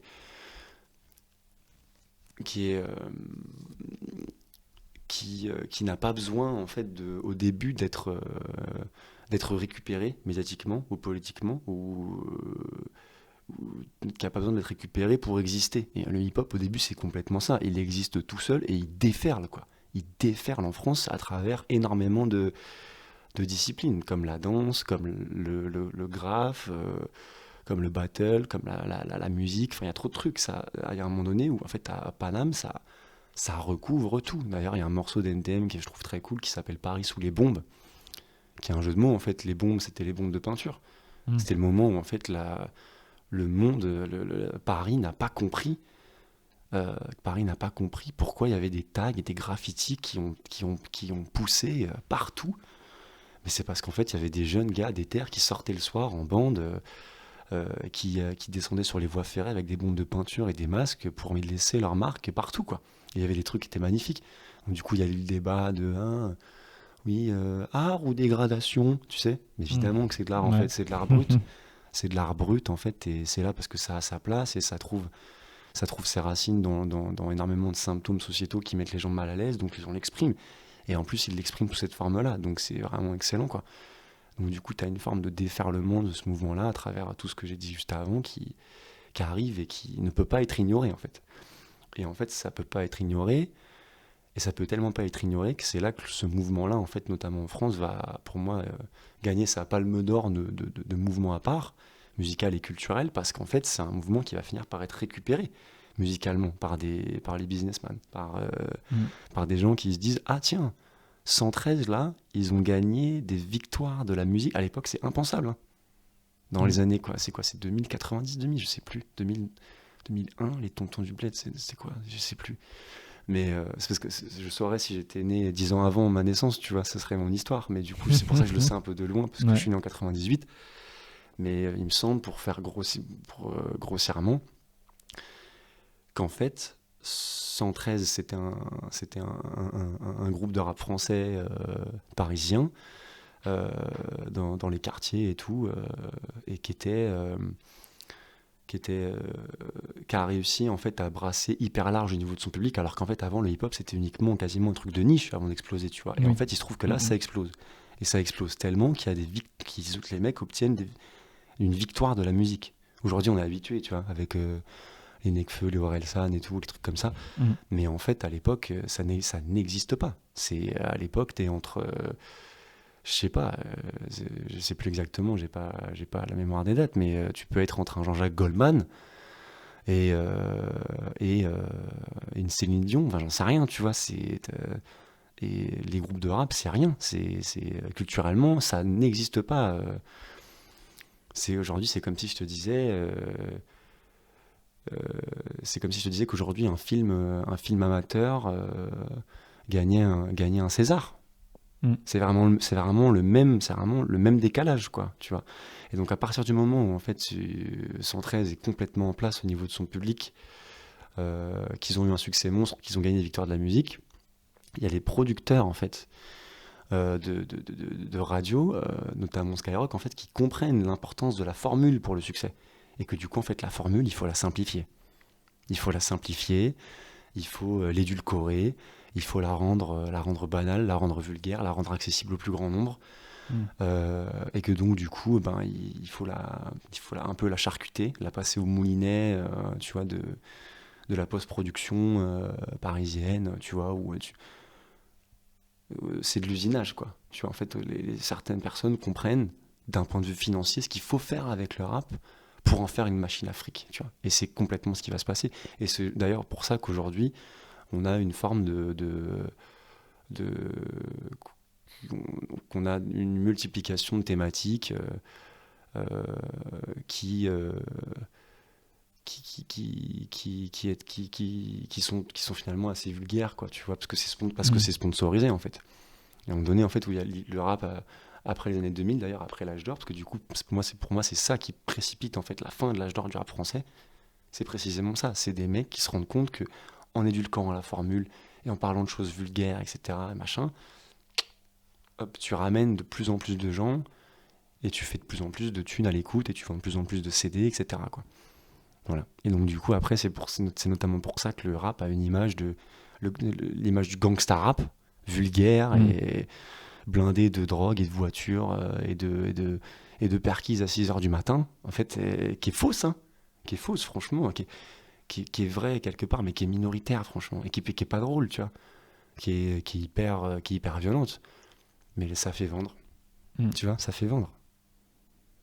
Ok. Voilà. Et t'as des gens qui tirent ces conclusions-là et qui du coup se disent ah, bah s'il faut transformer le rap, il faut transformer le rap pour qu'il vende plus, on va le transformer, même si c'est d'une mauvaise manière, même si ça corrompt toutes les valeurs qu'on y a trouvées au départ et que les gens y trouvent au départ. On va corrompre ça, on va le tordre et on va le presser jusqu'à la dernière goutte, quoi. Ça marche dans toutes les disciplines, ça. Ok. Et bah, en vrai, c'est vachement intéressant parce que justement, avant de préparer l'émission, je connaissais pas trop toute cette histoire-là et tout. Je me suis un peu informé en préparant. Et puis là, le fait que tu le racontes de vive voix aussi, ça rend le truc très intéressant en tout cas. Donc voilà, merci pour aussi cet éclairage et tout. Parce que je pense que le grand public qui s'intéresse pas nécessairement enfin, pas qui s'intéresse pas au rap, mais qui a pas forcément tout l'historique derrière, un peu l'histoire du rap français, sur un peu les différentes périodes qu'il y a pu y avoir, différentes. Après, je suis hyper flou. Je suis désolé de ça. S'il y a des gens qui m'écoutent et qui se disent oula, il dit n'importe quoi. J'ai dit au début que j'étais pas un expert. Oui, après voilà, c'est aussi J'ai toi, prévenu. l'histoire que tu connais, puis ça permet à chacun aussi derrière de pouvoir s'informer aussi par eux-mêmes s'ils ont envie de savoir un peu plus sur cet aspect-là. Et du coup, juste pour terminer, du coup, rapidement sur la question, c'était du coup cette période-là, elle me parle vachement, même si c'est celle que je connais un peu le moins bien. Et ensuite, il y a l'espèce de new school, la nouvelle école, parce que la nouvelle école, c'était les années 80, 80, 90, qui voulaient se démarquer des pionniers des années 80, des trucs du style Grandmaster Flash et tout aux États-Unis. Et du coup, après, la new school, c'est genre tout ce que j'ai dit tout à l'heure, quoi. L'entourage, tu vois. Pour moi, c'est vraiment. Enfin, je connais pas tout, mais c'est vraiment ce truc-là. C'est l'école parisienne qui inonde tous les open mic, les scènes ouvertes de Paris, les rap battles et tout, qui viennent s'emparer de ce truc-là et dire on est là, quoi. Et donc le nom qu'on entend le plus souvent par rapport à ça, c'est Nekfeu. Même si ces temps-ci, il a complètement disparu de la circulation. On espère qu'il va revenir, le poteau. Euh, et ouais, c'est. Donc là, il y a un autre événement qui se passe à ce moment-là, dans les années 2010, où tu as des mecs qui sont jeunes, qui s'emparent du truc et qui du coup parlent à un nouvel auditoire qui est encore plus jeune. Donc qui déformate en fait chez les jeunes cette image du gangsta rap qui avait sclérosé tout le rap français jusqu'ici, quoi, jusqu'aux années 2010. Un espèce de petit retour aux sources. Et moi, c'est là-dedans et c'est au lycée que du coup je commence à faire énormément de concerts et à kiffer les pogos, quoi. Ça marche. C'est marrant parce que tu fais la transition parfaite sur la question suivante. Je voulais savoir justement ton rapport au concert, justement. T'en as parlé aussi rapidement tout à l'heure. Qu'est-ce que ça représente pour toi les concerts? À quelle fréquence tu y vas? Comment tu les vis, etc. C'est un peu voilà, la question que je voulais poser. Et pendant que tu réponds, il faut que j'aille aux toilettes. Je suis désolé. Pas de soucis. Je te laisse répondre tranquillement, puis je reviens tout de suite. Voilà. Ok, donc mon rapport au concert.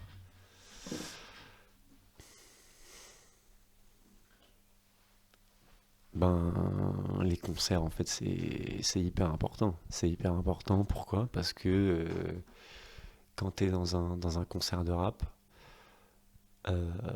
et que t'as une première partie, etc., t'attends avec excitation l'arrivée de la personne que t'es venu voir.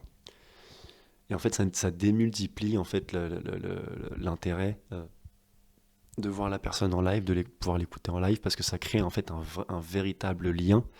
C'est un peu bateau ce que je dis, mais c'est la vérité. Pour ceux qui kiffent ce genre de musique, ça démultiplie en fait le lien entre le rappeur ou la rappeuse et son public, en fait, quoi. Après, ça dépend comment le rappeur se débrouille sur scène. Des fois, moi, ça m'est rarement arrivé quand même, mais ça arrive que les rappeurs en question soient pas des bêtes de scène. Mais après, s'ils font du son qui te parle, c'est pas forcément très grave. Mais oui, quand c'est il y a un truc de proximité, en fait. Il y a un truc de proximité qui s'installe et qui pour moi est hyper important, parce qu'en fait, quand un album sort et qu'en fait on se dit que c'est un peu la consécration d'un artiste qu'on suit depuis quelques mois ou quelques années, et qu'on suit son parcours, et qu'on se dit là, ça y est, c'est le moment en fait où il va péter. il y a un vrai truc de complicité, de proximité. T'as l'impression de faire partie d'une aventure, en fait. T'as l'impression de faire partie d'une aventure et d'être dans le bateau, quoi. D'être dans le bateau d'être dans le bateau du succès de la personne et que tu y contribues un tout petit peu, vraiment un tout petit peu, quoi, à ta hauteur, à ton échelle, en écoutant et en étant là. Mais on parle la même, en fait, on parle la même langue, quoi. On parle la même langue, quoi. On parle français et on parle hip-hop, quoi. Donc, quand la personne fait, j- quand la personne fait son truc sur scène, tu dis, mais je, moi, j'aime bien, en fait, connaître tous les morceaux quasiment par cœur, quoi, d'un album qui est fait sur scène. Ça m'est arrivé avec L'Homme Pâle, avec l'album Flip, même si, évidemment, si c'était L'Homme Pâle, c'est un peu mal vieilli, mais moi, quand il n'y avait pas encore de soucis avec ce gars, j'étais hyper fan de lui. Et j'étais hyper fan de lui, et en fait, j'ai fait plusieurs de ses concerts de retour. Ouais, ça y est, je suis de retour. J'étais en train de dire que là, il y a un aspect vraiment de proximité, en fait, quand tu vas dans une salle de concert. Et je m'en rappelle parce que moi, mes meilleurs concerts, c'est dans des petites salles. C'est dans des petites salles, et quand le lien, en fait, est hyper fort, notamment avec le public, qui sont comme toi, parce que moi, comme j'aime le texte, je suis un malade. Si j'aime un album, je vais le connaître par cœur, quasiment, en fait. Enfin, quasiment, peut-être pas par cœur, mais voilà, bien le connaître. Et si les gens à côté de moi sont dans la même énergie que moi et connaissent les paroles, bah ça crée un truc de fou, quoi. Ça crée une forme, t'as l'impression de te faire un pote à usage unique, tu sais, comme dans Fight Club, tu sais, avec Ouais. qui tu peux réciter les paroles, être à donf, faire des pogos, te rapprocher de la scène, t'en éloigner, te séparer, te retrouver. Euh, c'est un lien, en fait, qui est hyper fort, et tu sors de là, t'as l'impression de t'es lessivé parce que ça demande beaucoup d'énergie, mais en fait c'est des moments hyper cathartiques, quoi, avec des pogos, avec de la sueur, avec des punchlines, avec des morceaux fleuves des fois. Moi, je préfère l'énergie l'énergie métal, quoi, dans le Hmm. hip-hop, quand les morceaux sont crades, quoi, enfin pas crades, mais quand les morceaux sont forts, quoi. Et en fait, j'ai cette énergie-là, je la retrouve dans chaque concert que je fais, parce que je choisis bien les concerts dans lesquels je vais, quoi. Et à chaque fois, c'est une proposition différente, mais c'est une proposition qui me convient, quoi. Et ça va pas forcément être pareil à chaque fois. Mais toi, tout à l'heure, tu m'as posé la question du rap à texte. Pour moi, la quintessence du rap à texte ces dernières années, c'est Alpha One. Alpha One qui fait partie du coup à la base de l'entourage, un 995 et tout, et qui a opéré en fait une sorte de mutation, quoi, et qui aujourd'hui, moi j'en suis convaincu, dans 10 ans, ces albums, ça sera toujours des classiques, en fait, quoi. Enfin, ces albums, il en a sorti toujours qu'un seul, qui s'appelle Une main lave l'autre. Mais du coup, je disais aussi, t'as l'impression d'être au début de quelque chose, quand il y a un album qui va faire percer un mec que t'as suivi depuis des années, tu vois. Tu te dis, là, le début de cette tournée-là, avec cet album-là, tout le monde sera d'accord dans la salle et dans toutes les dates qu'il va faire. C'est un peu l'esprit de la groupie, quoi. C'est marrant, mais c'est vraiment Hmm. ça, quoi. Ouais. C'est que moi, j'allais pas jusque-là, j'ai vu que quelques concerts, tu vois, de la même personne, sur la même tournée, ça m'est déjà arrivé, notamment pour Alpha One ou pour Nekfeu ou L'Homme Pâle. Et, ouais, à chaque fois, t'as l'impression de faire partie d'un truc, quoi. T'as l'impression d'être. Tu peux dire, j'y étais, quoi. Tu vois. Et souvent, là, il y a une énergie, en fait, qui est inimitable, en fait. C'est inimitable. C'est un truc de fou, quoi. Ok. Je sais pas si tu l'as évoqué, mais est-ce qu'il y a des concerts qui t'ont marqué plus que d'autres Ouais, Ouais. ouais, grave. En 2015, il y avait le Feu Tour. Ça, c'était vraiment c'est un gros exemple, en fait, de ce que je disais juste avant. C'est Nekfeu sort son album Feu pas longtemps avant. Et en fait, c'est un album qui concrétise le début d'énormes succès d'un rappeur qui a un énorme succès d'estime, qui a beaucoup de public dans toute la France, et qui est un peu impatient, en fait. Qui est un peu impatient que Nekfeu sorte son album et tout, en mode, bon, quand est-ce qu'il faudrait déjà qu'il ait pété, ce mec, en fait. Pourquoi est-ce qu'il y est pas encore Comment ça se fait? Donc quand il sort ça, t'as une véritable attente qui est créée, et qui est maintenu un peu à son paroxysme juste avant, tu vois. Donc en fait, moi je me rappelle au Zénith, c'était à Nantes, c'était au Zénith de Nantes, quand on arrive dans la queue à plusieurs avant le début du concert, il y a cette énergie-là que ça va être vécu comme un événement, quoi. Pas seulement comme un concert, comme un véritable événement, en fait. C'est un truc de, on va assister à la consécration, en fait, du succès du gars. Et nous, on est légitime parce qu'on était là. Il y a ce truc, des fois, de légitimité. Moi, je trouve que tout le monde est légitime à écouter du rap à un moment donné. Parce que j'emmerde les puristes. Mais, Mm. mais comment dire, ouais, il y a ce truc de,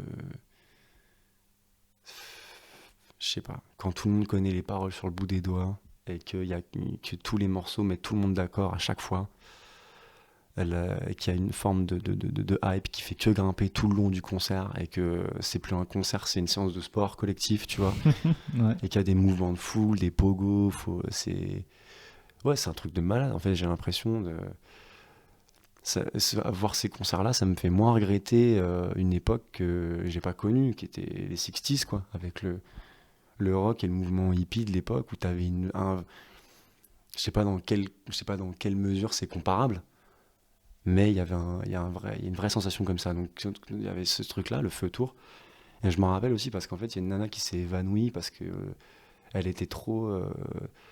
En fait, il y avait trop de monde et il y avait trop de mouvements de foule. Donc du Mm. coup, il y avait des gens qui avaient du mal à respirer.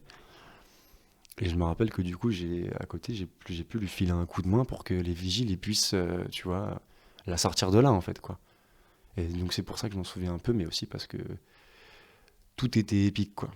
Tout, du début à la fin. La première partie, l'arrivée dans la fosse de tout le monde. Quand est-ce que ça commence? Quand est-ce que ça commence? Quand est-ce que ça commence? Hein, quand est-ce que ça commence? Quoi. Première partie, son arrivée sur scène, elle est dingue. C'est un vrai truc de star, quoi. Donc il y a celui-là. Et il y a un petit concert dans la salle du Stéréolux, dans l'arrière-salle du Stéréolux. C'était au Stéréolux, c'est une petite salle derrière. Et c'est un concert où on y est allé à plusieurs avec beaucoup de mes potes. Du coup, t'avais l'impression que c'était un peu une réunion, tu vois. En plus, c'était des sons qu'on écoutait beaucoup en soirée. C'était des mecs qui viennent de Montpellier. C'est 7 et Match. Un groupe de rap qui s'appelle 7 et Match. Et c'est vraiment de la musique de soirée, quoi. Tu vois, c'est vraiment un truc de lycéen, collégien, tu vois, qui découvre ce que c'est que les soirées et qui kiffe un peu cette vibe-là, quoi. Donc, du coup, c'est vraiment dans le thème de ce qu'on écoute à ce moment-là. Et on y va tous ensemble, on y va à 10, quoi. Et c'est tout petit. Donc, en fait, c'est tout petit, pardon. Et il y a une espèce de proximité, en fait, qui se crée entre les artistes, le public, nous, et il y a tout qui se mélange dans une énergie et qui est folle, quoi. Donc, moi, je sais que c'est ce truc-là que je viens chercher à chaque fois que je vais à un concert. Et donc, du coup, il y a d'autres concerts, notamment Kerry et Medine.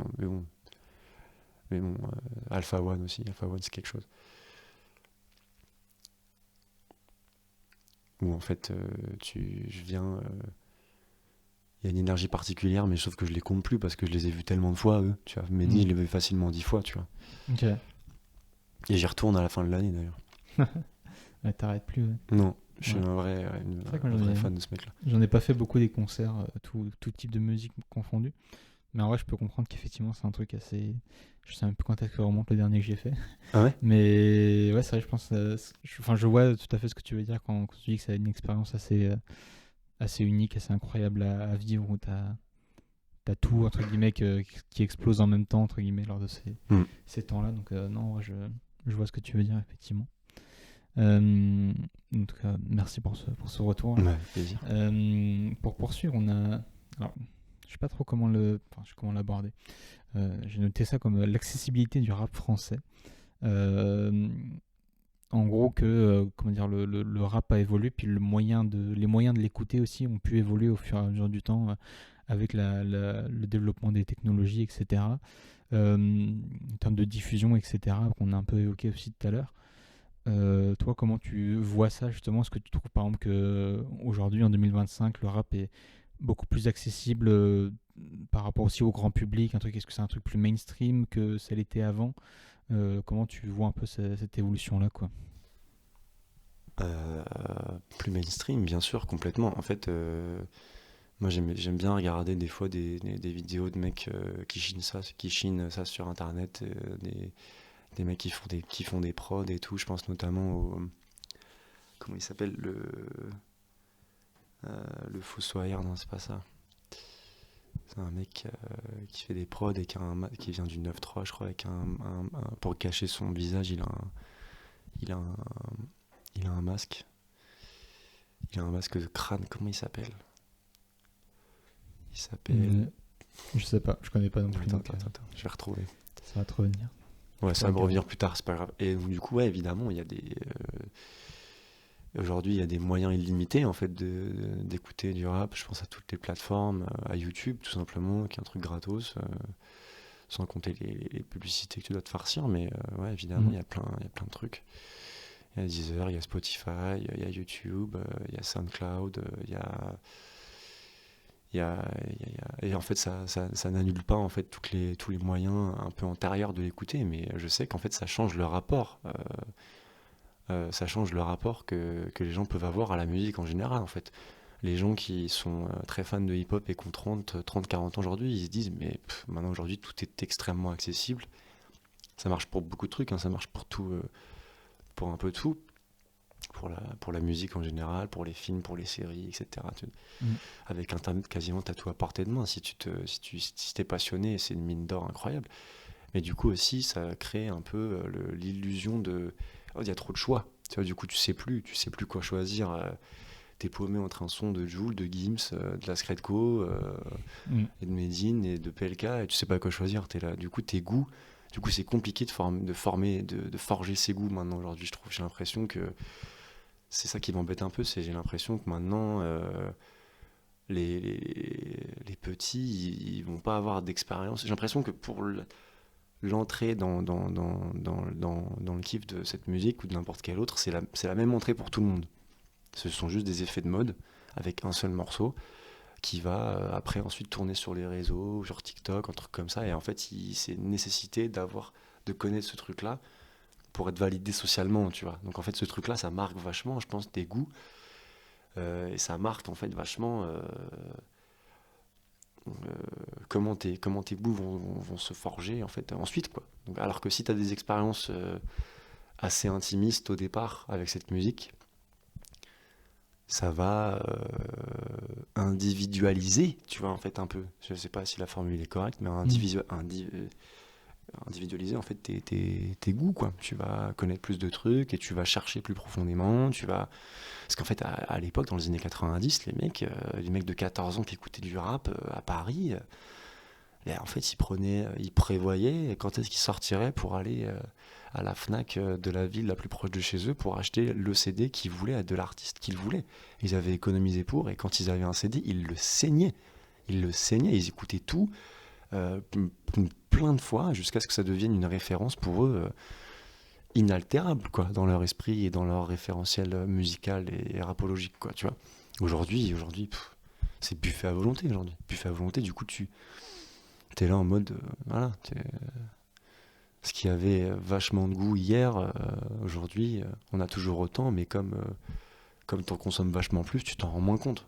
Tu vois ce que je veux dire? Ouais. Voilà. Mais après, il n'y a pas que des mauvaises choses, hein. C'est très bien qu'il soit rendu accessible, mais c'est toujours pareil en fait. Pour une discipline, ce qui t'est rendu accessible, si ça te plaît vraiment, on va chercher plus loin. Tu vois ce que je veux dire? Va voir les racines du truc qui t'intéresse, diversifie en fait les influences, tes goûts, etc. Voilà, quoi.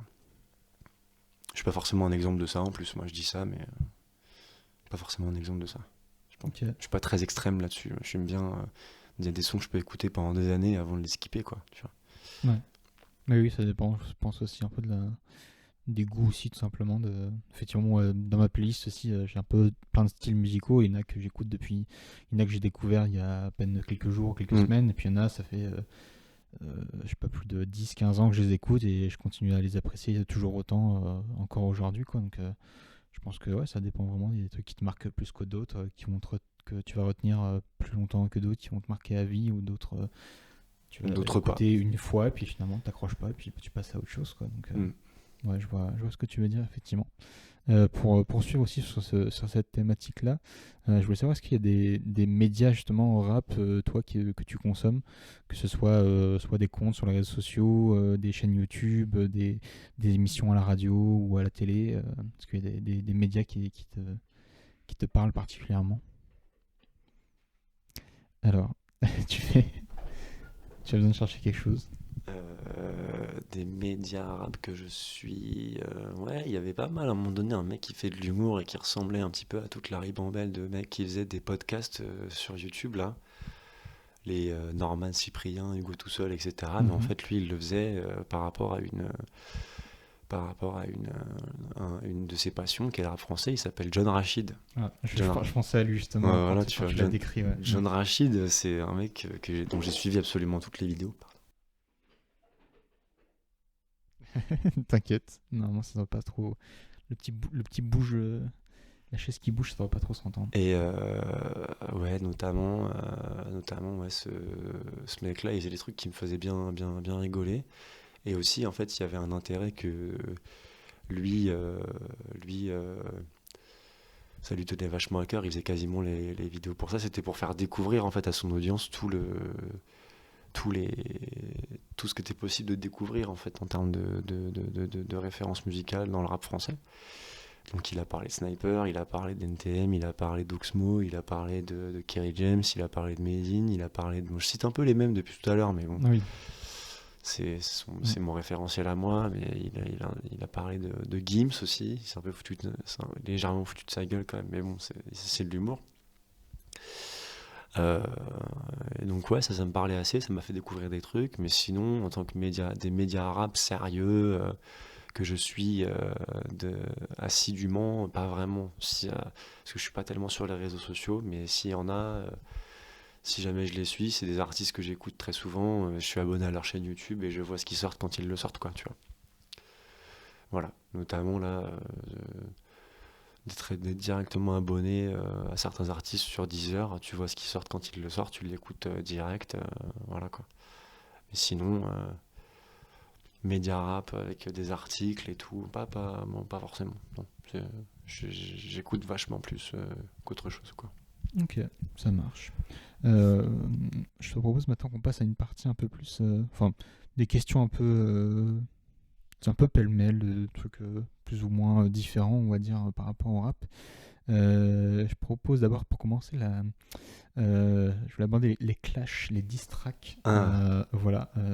Parce que c'est un truc, je pense, où.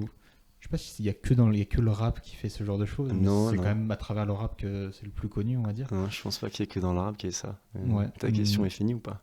Bah, c'est justement avoir un peu ton avis là-dessus, simplement. Est-ce que Les c'est quelque chose qui te parle? Est-ce que les ça... diss tracks, ouais, le clash, c'est un point complètement inignorable, même si ça se dit pas, euh, du rap français, du rap et de la culture hip-hop en général. Ça vient de ça un petit peu, en fait. Ça vient en fait, au départ, le rap, c'est des mecs qui font des prods et tout devant énormément de gens, genre à New York, aux États-Unis, je sais plus trop où, pour rassembler les gens en fait autour d'une seule chose que tout le monde doit avoir en commun, la musique. À la base, c'est un truc qui est censé être entre guillemets fédérateur, quoi, tu vois. Et donc au début il y a ça, et en fait après arrivent sur scène des mecs qu'on appelle des MC, des maîtres des masters of ceremony, des maîtres de cérémonie. C'est Mm. ça un MC en fait. Ouais. C'est un mec qui en fait a un micro et un peu comme un espèce de forain, le gars, tu vois, il vient et en fait il ambiance le public. Mais à la base, la raison pour laquelle le public est là, c'est le mec qui est derrière les platines. C'est pas le mec qui est sur scène, Mm. tu vois. C'est le mec qui fait la zik, qui est entre guillemets l'attraction principale pour le public qui est là. Et en fait, le rôle de CMC, il va évoluer jusqu'à devenir quasiment, même pas quasiment, jusqu'à ce qu'il devienne incontournable en fait, tu vois. Et en fait, plus ces mecs vont être là sur scène, plus ils vont être nécessaires, plus ils vont écrire, et plus ils vont écrire, plus ils prendront place, plus ils prendront de place en fait sur les prods. Et en fait, ça vient de là en fait au départ, ce truc du texte qui prend le pas en fait sur la musique et qui fait naître une espèce d'alchimie absolument incroyable entre les deux, et qui donne le rap, quoi. C'est ça. Donc, et à un moment donné, en fait, dans le développement de cette tendance-là, avant qu'il y ait des rappeurs à proprement parler, des fois, tu as des maîtres de cérémonie qui viennent à deux sur scène. Et ils viennent, et en fait, ils viennent pour s'envoyer pour se battre, tu vois, pour faire de l'escrime, quoi, tu vois, mais ils viennent seulement avec un micro. Donc, du coup, c'est le tour d'un qui fait son round et qui balance des punchlines sur l'autre, et t'as le public qui fait «Oh, j'aurais pas kiffé celle-là, ça fait pas Ouais. trop plaisir». Et du coup, l'autre, il répond et tout, et c'est comme ça que naît la culture du clash, et en fait, du coup, elle va se banaliser aux États-Unis à ce moment-là, absolument partout, tu vois, ça vient de ça.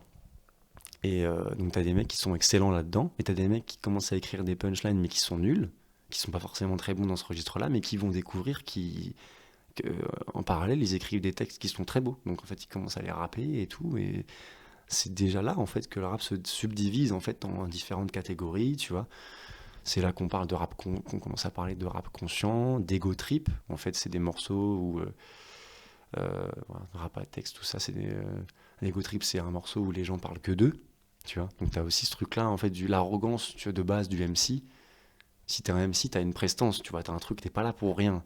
T'es pas un random, tu vois. T'as une image, Mm. t'as une prestance, t'as du charisme, euh, t'as du bagou. Voilà, et en fait, c'était déjà la complète, quoi. C'était à qui allait avoir les punchlines les plus acérées, les plus aiguisées, les plus impactantes, quoi. Et donc, du coup, après, ça crée des phénomènes et ça crée un mouvement, quoi. Et donc, du coup, pour en revenir au sujet de ta question, les diss tracks, euh, ce qui est drôle, c'est que moi, je suis encore très attaché à cette culture-là, notamment aux États-Unis, en fait, où pour moi, le mec qui est le moins testable sur Terre, à cet exercice-là, c'est Marshall Mathers, c'est Eminem, s'il vous plaît. Mhm. Pardonnez, excusez du peu. Ouais. Eminem, c'est un mec qui a commencé, en fait, qui a fait qui a baigné là-dedans à Détroit très très tôt, qui a une enfance affreuse et qui, en fait, pour qui, en fait, du coup, le hip-hop a été, je sais pas, je pense, un refuge hyper important.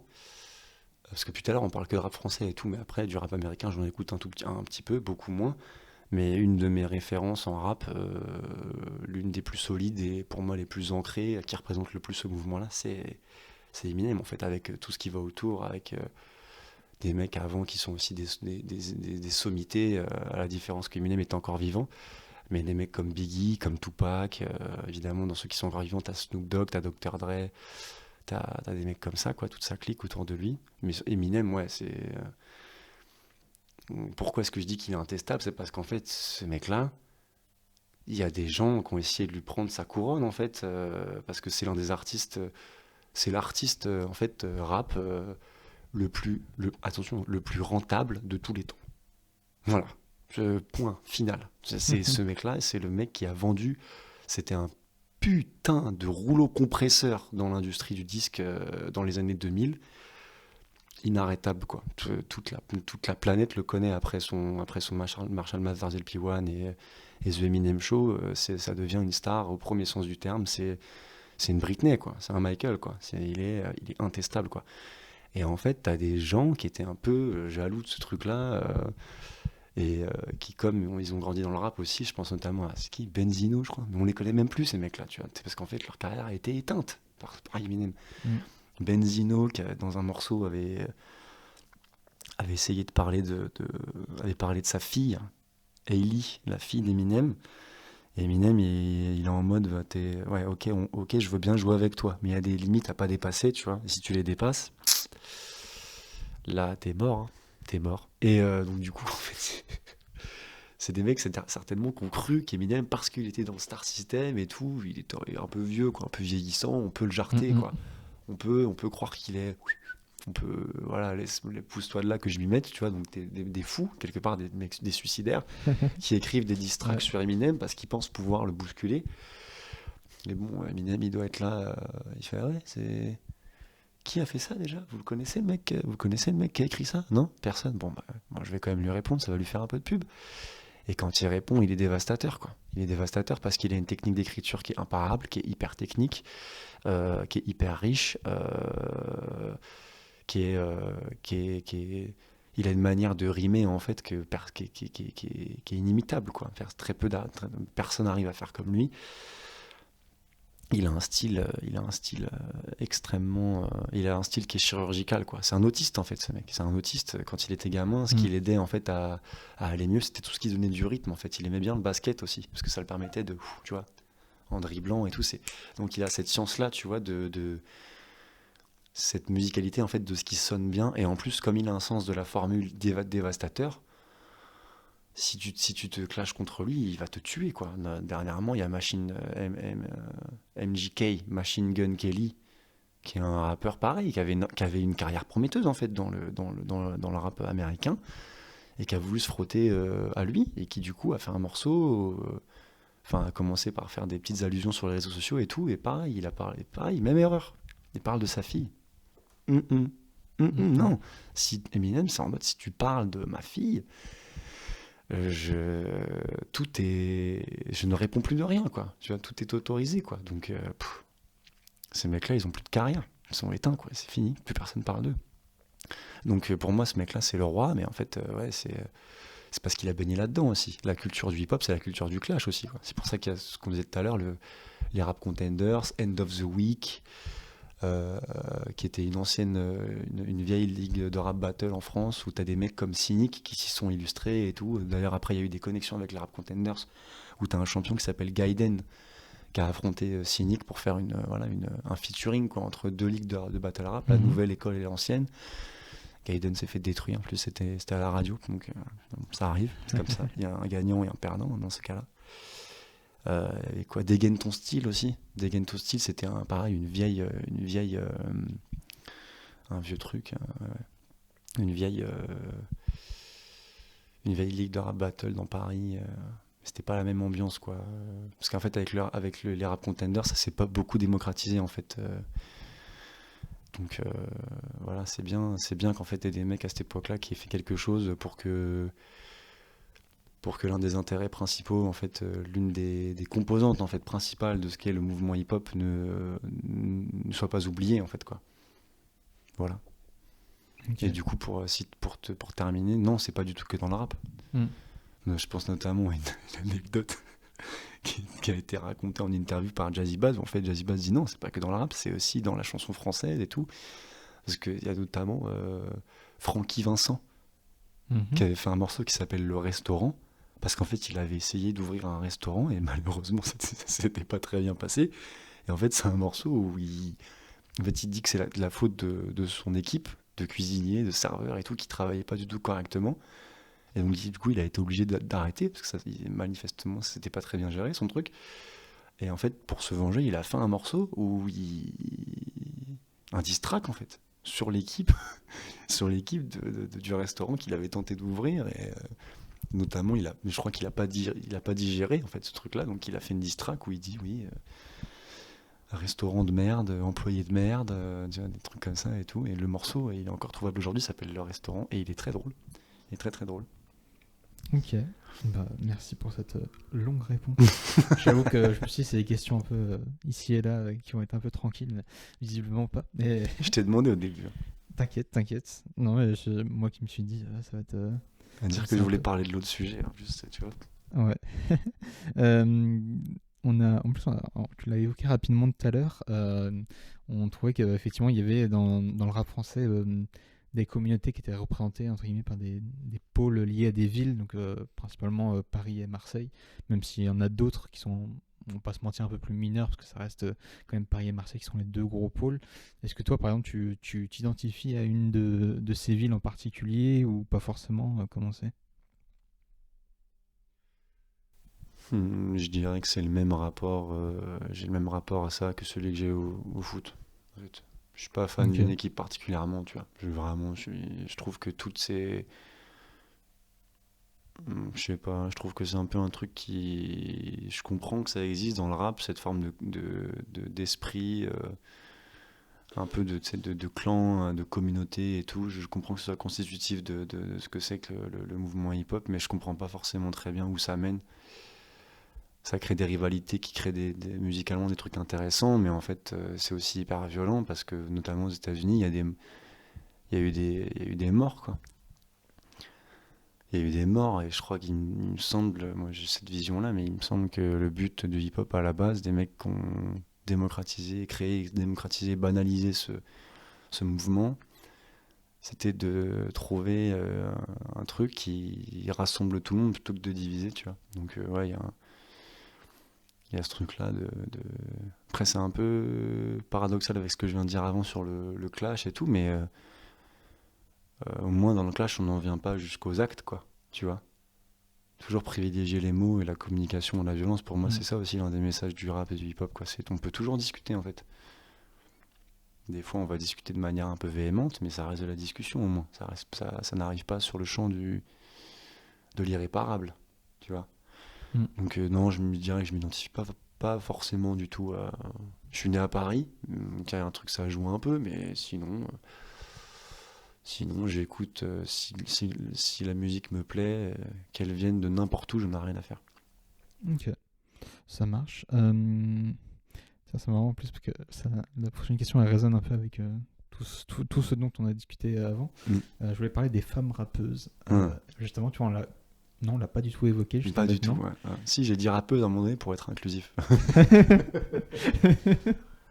Mais justement, c'est un peu ça le truc, c'est que c'est Mm. vrai que quand on pense au rap, on pense pas nécessairement aux femmes, effectivement, et les principaux artistes mainstream du rap français, ça reste des hommes quand même. Ouais, ouais. Est-ce que toi, c'est quoi un peu ton regard là-dessus? Est-ce qu'il y a des artistes féminines qui, toi, ont pu un peu, comment dire, enlever ton attention, ce genre de Il y a, choses? c'est une question très intéressante et je te remercie de la poser parce que c'est une question importante en fait, parce qu'évidemment qu'il y a des rappeuses françaises, après je connais pas trop les rappeuses américaines, c'est un truc, je suis pas très, pas très, je serais pas très pertinent là-dessus, mais en France, bien sûr que tu as des nanas qui sont des tueuses, qui peuvent sans rougir d'aucune manière prétendre en fait au même rang de piliers en fait du rap que certains rappeurs.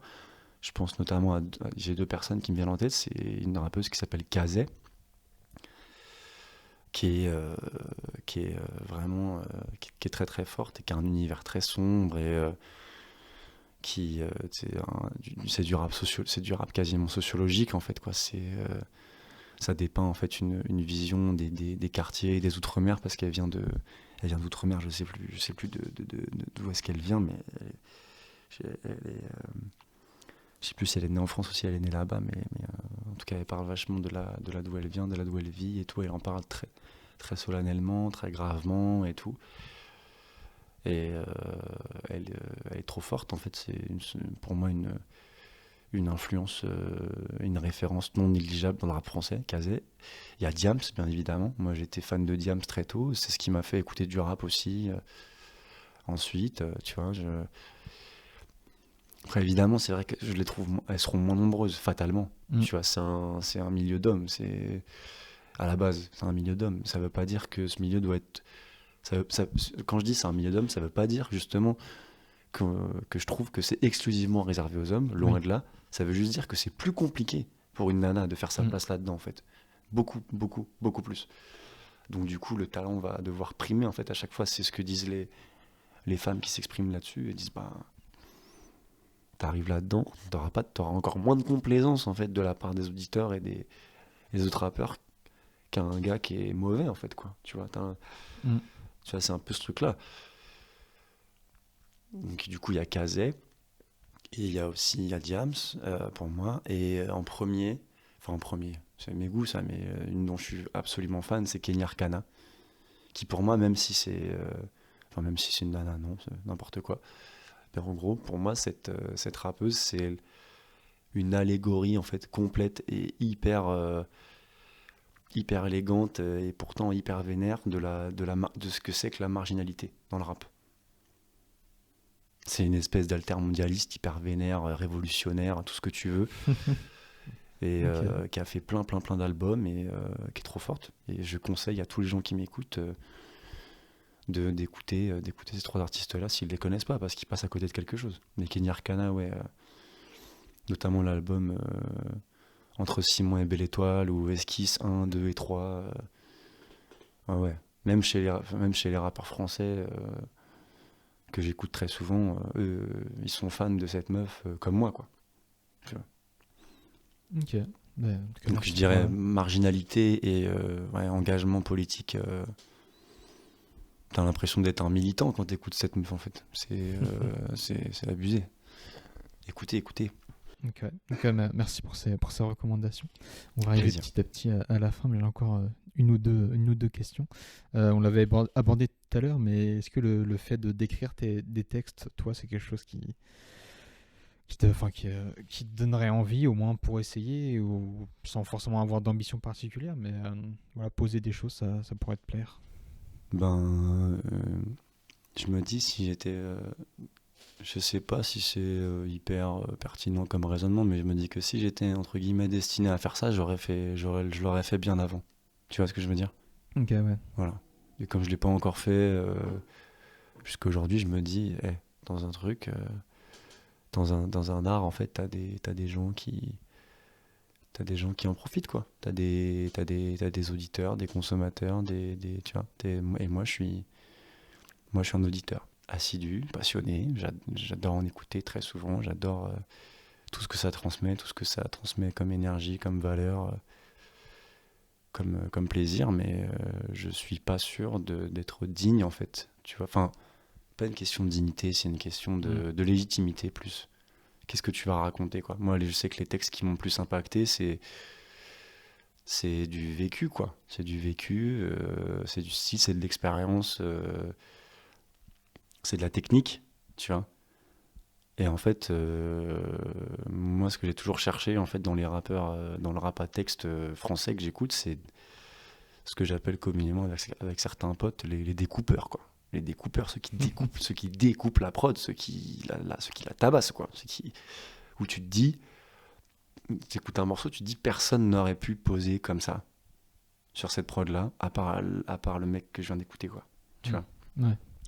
C'est c'est une partie, c'est un aspect du truc qui m'attire beaucoup.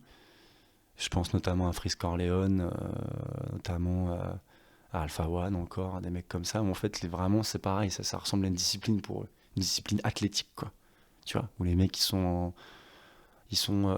en coureur de fond, quoi. Ils arrêtent jamais d'écrire. Et ils arrêtent jamais d'écrire. Et parmi les trucs qui sortent, il n'y a pas tant de trucs qui sortent que ça. Parce qu'en fait, ils sont certains que ce qui sort, c'est vraiment le nec plus ultra de ce qu'ils peuvent proposer, quoi. Tu vois. Ouais, je vois. Donc non. Moi, celui qui rappe mieux est toujours dans les couilles de son daron, comme dirait l'autre. Voilà. Magnifique. Pour finir, comme tu l'as dit en introduction, tu es animateur. J'ai envie de te poser la même question un peu que j'avais posée à Erwin lors de l'épisode sur la musique. Est-ce que toi, justement, cette passion pour le rap, tu la partages auprès du public dont tu t'occupes ou pas? Et si oui, de quelle façon? Non, parce que je m'occupe d'enfants, donc des élémentaires. Si après j'en parle un petit peu et tout, mais après dans les activités que je fais, non, parce que j'ai l'impression que c'est quelque chose d'assez intime pour moi. Le rap, c'est quelque chose d'assez personnel que j'écoute très souvent, ça fait partie de ma vie. Et j'ai l'impression que pour partager ce truc-là avec les enfants, il faudrait vraiment l'avoir pratiqué un petit peu pour savoir de quoi pour savoir comment je pourrais les diriger là-dessus. Parce qu'en fait, pour moi, si tu veux faire du rap avec des enfants, il faut tu fais un atelier d'écoute, de découverte de morceaux, de partage de ce qu'ils écoutent et de ce que moi j'écoute, etc. Et comme le rap, dans une interview, je me rappelle, Vald, il disait, bah, le rap c'est vulgaire. Le rap c'est vulgaire. Et je suis un peu d'accord avec ça. Moi, le Ouais. rap que j'écoute, s'il est impactant, des fois c'est parce qu'il est vulgaire. Et je trouve que les enfants dont je m'occupe, ils sont trop jeunes pour être exposés à ce genre de musique pour l'instant, tu vois, en vrai. Même s'ils la découvrent à leur manière, de leur côté et tout. Et puis après, atelier d'écriture et tout. Comment est-ce que je vais tenir un atelier d'écriture rap avec eux si moi j'en ai pas, si moi j'ai pas écrit avant? Tu vois ce que je veux dire? Oui, oui. Au pire, je peux demander à des collègues parce que j'ai des collègues que ça intéresse, ça, en fait, tu vois. Et donc, si jamais je veux vraiment faire ça, je pourrais m'en référer à eux. Mais non, c'est pas. Non, je suis sur d'autres trucs. Moi, c'est plus le dessin. Ok.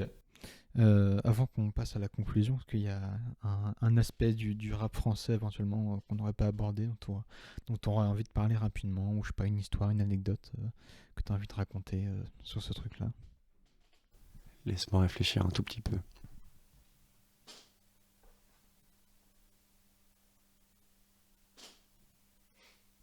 Désolé pour le blanc. Voilà, le monsieur réfléchit. Une anecdote, Ça peut un être ça, aspect, ouais. parce qu'en fait, il y a tellement de trucs dont j'ai pas parlé. En fait, c'était vachement personnel comme approche Oui. de notre sujet. Oui, mais c'est aussi un peu ça le but. Après, l'idée, c'est pas non plus de repartir sur encore une heure d'émission. Là. Je pense qu'on a déjà pas mal de contenu et tout. Mais Je suis si voilà, il y désolé. avait un truc vraiment où tu l'as sur le bout de la langue et tu m'en veux presque de pas l'avoir abordé, quoi. Donc c'est un peu l'occasion. C'est ce que je fais à chaque émission, quoi. Voilà, s'il y a vraiment un truc qui te brûle les lèvres, dont tu as envie de parler. Mais si c'est pas le cas, pas de souci. Hein. En fait, si tu veux, j'aurais pas envie de partir d'ici et de me dire mince, j'ai pas pensé à ça. Ouais. Ça m'attristerait beaucoup. Bon, ça arrive un peu, enfin peut-être pas toutes les émissions, mais ça arrive évidemment de ce classique de t'as le mot, t'as la tribune pour parler d'un truc, ce que tu Ouais. penses pas, et du coup tu Ouais. penses après alors que c'est Ouais. fini. C'est du classique ça. Attends. Si, un truc. Bah, en fait, j'ai déjà écrit un texte. Ah, ok. Avec des potes, il y a quelques années, on est parti en vacances une semaine faire du camping sur une île au large de la Bretagne qui s'appelle Edic. Et en fait, c'était un moment où il y avait avec un pote à moi, on était catalogués comme les deux plus gros auditeurs de rap de notre groupe de potes. Et en fait, on nous a grave chauffé parce que je sais pas, parce qu'on était prêts à n'importe quoi pour s'amuser un peu à ce moment-là. Et on a fini par accepter de faire un battle tous les deux. Et moi, j'ai pris le truc hyper premier degré. J'étais en mode, ok, je vais le faire, mais j'accepte de le faire seulement si je peux gagner, en fait, tu vois. Sinon, je le fais pas, c'est mort, tu Ouais. vois. Et donc, du coup, on s'est chauffé une journée tous les deux, poussés par les autres. On a pris un temps pour écrire nos petits trucs, nos petites punchlines, nos petites vannes et tout, notre petit couplet, quoi, notre petit 16 mesures. Trop marrant. Et,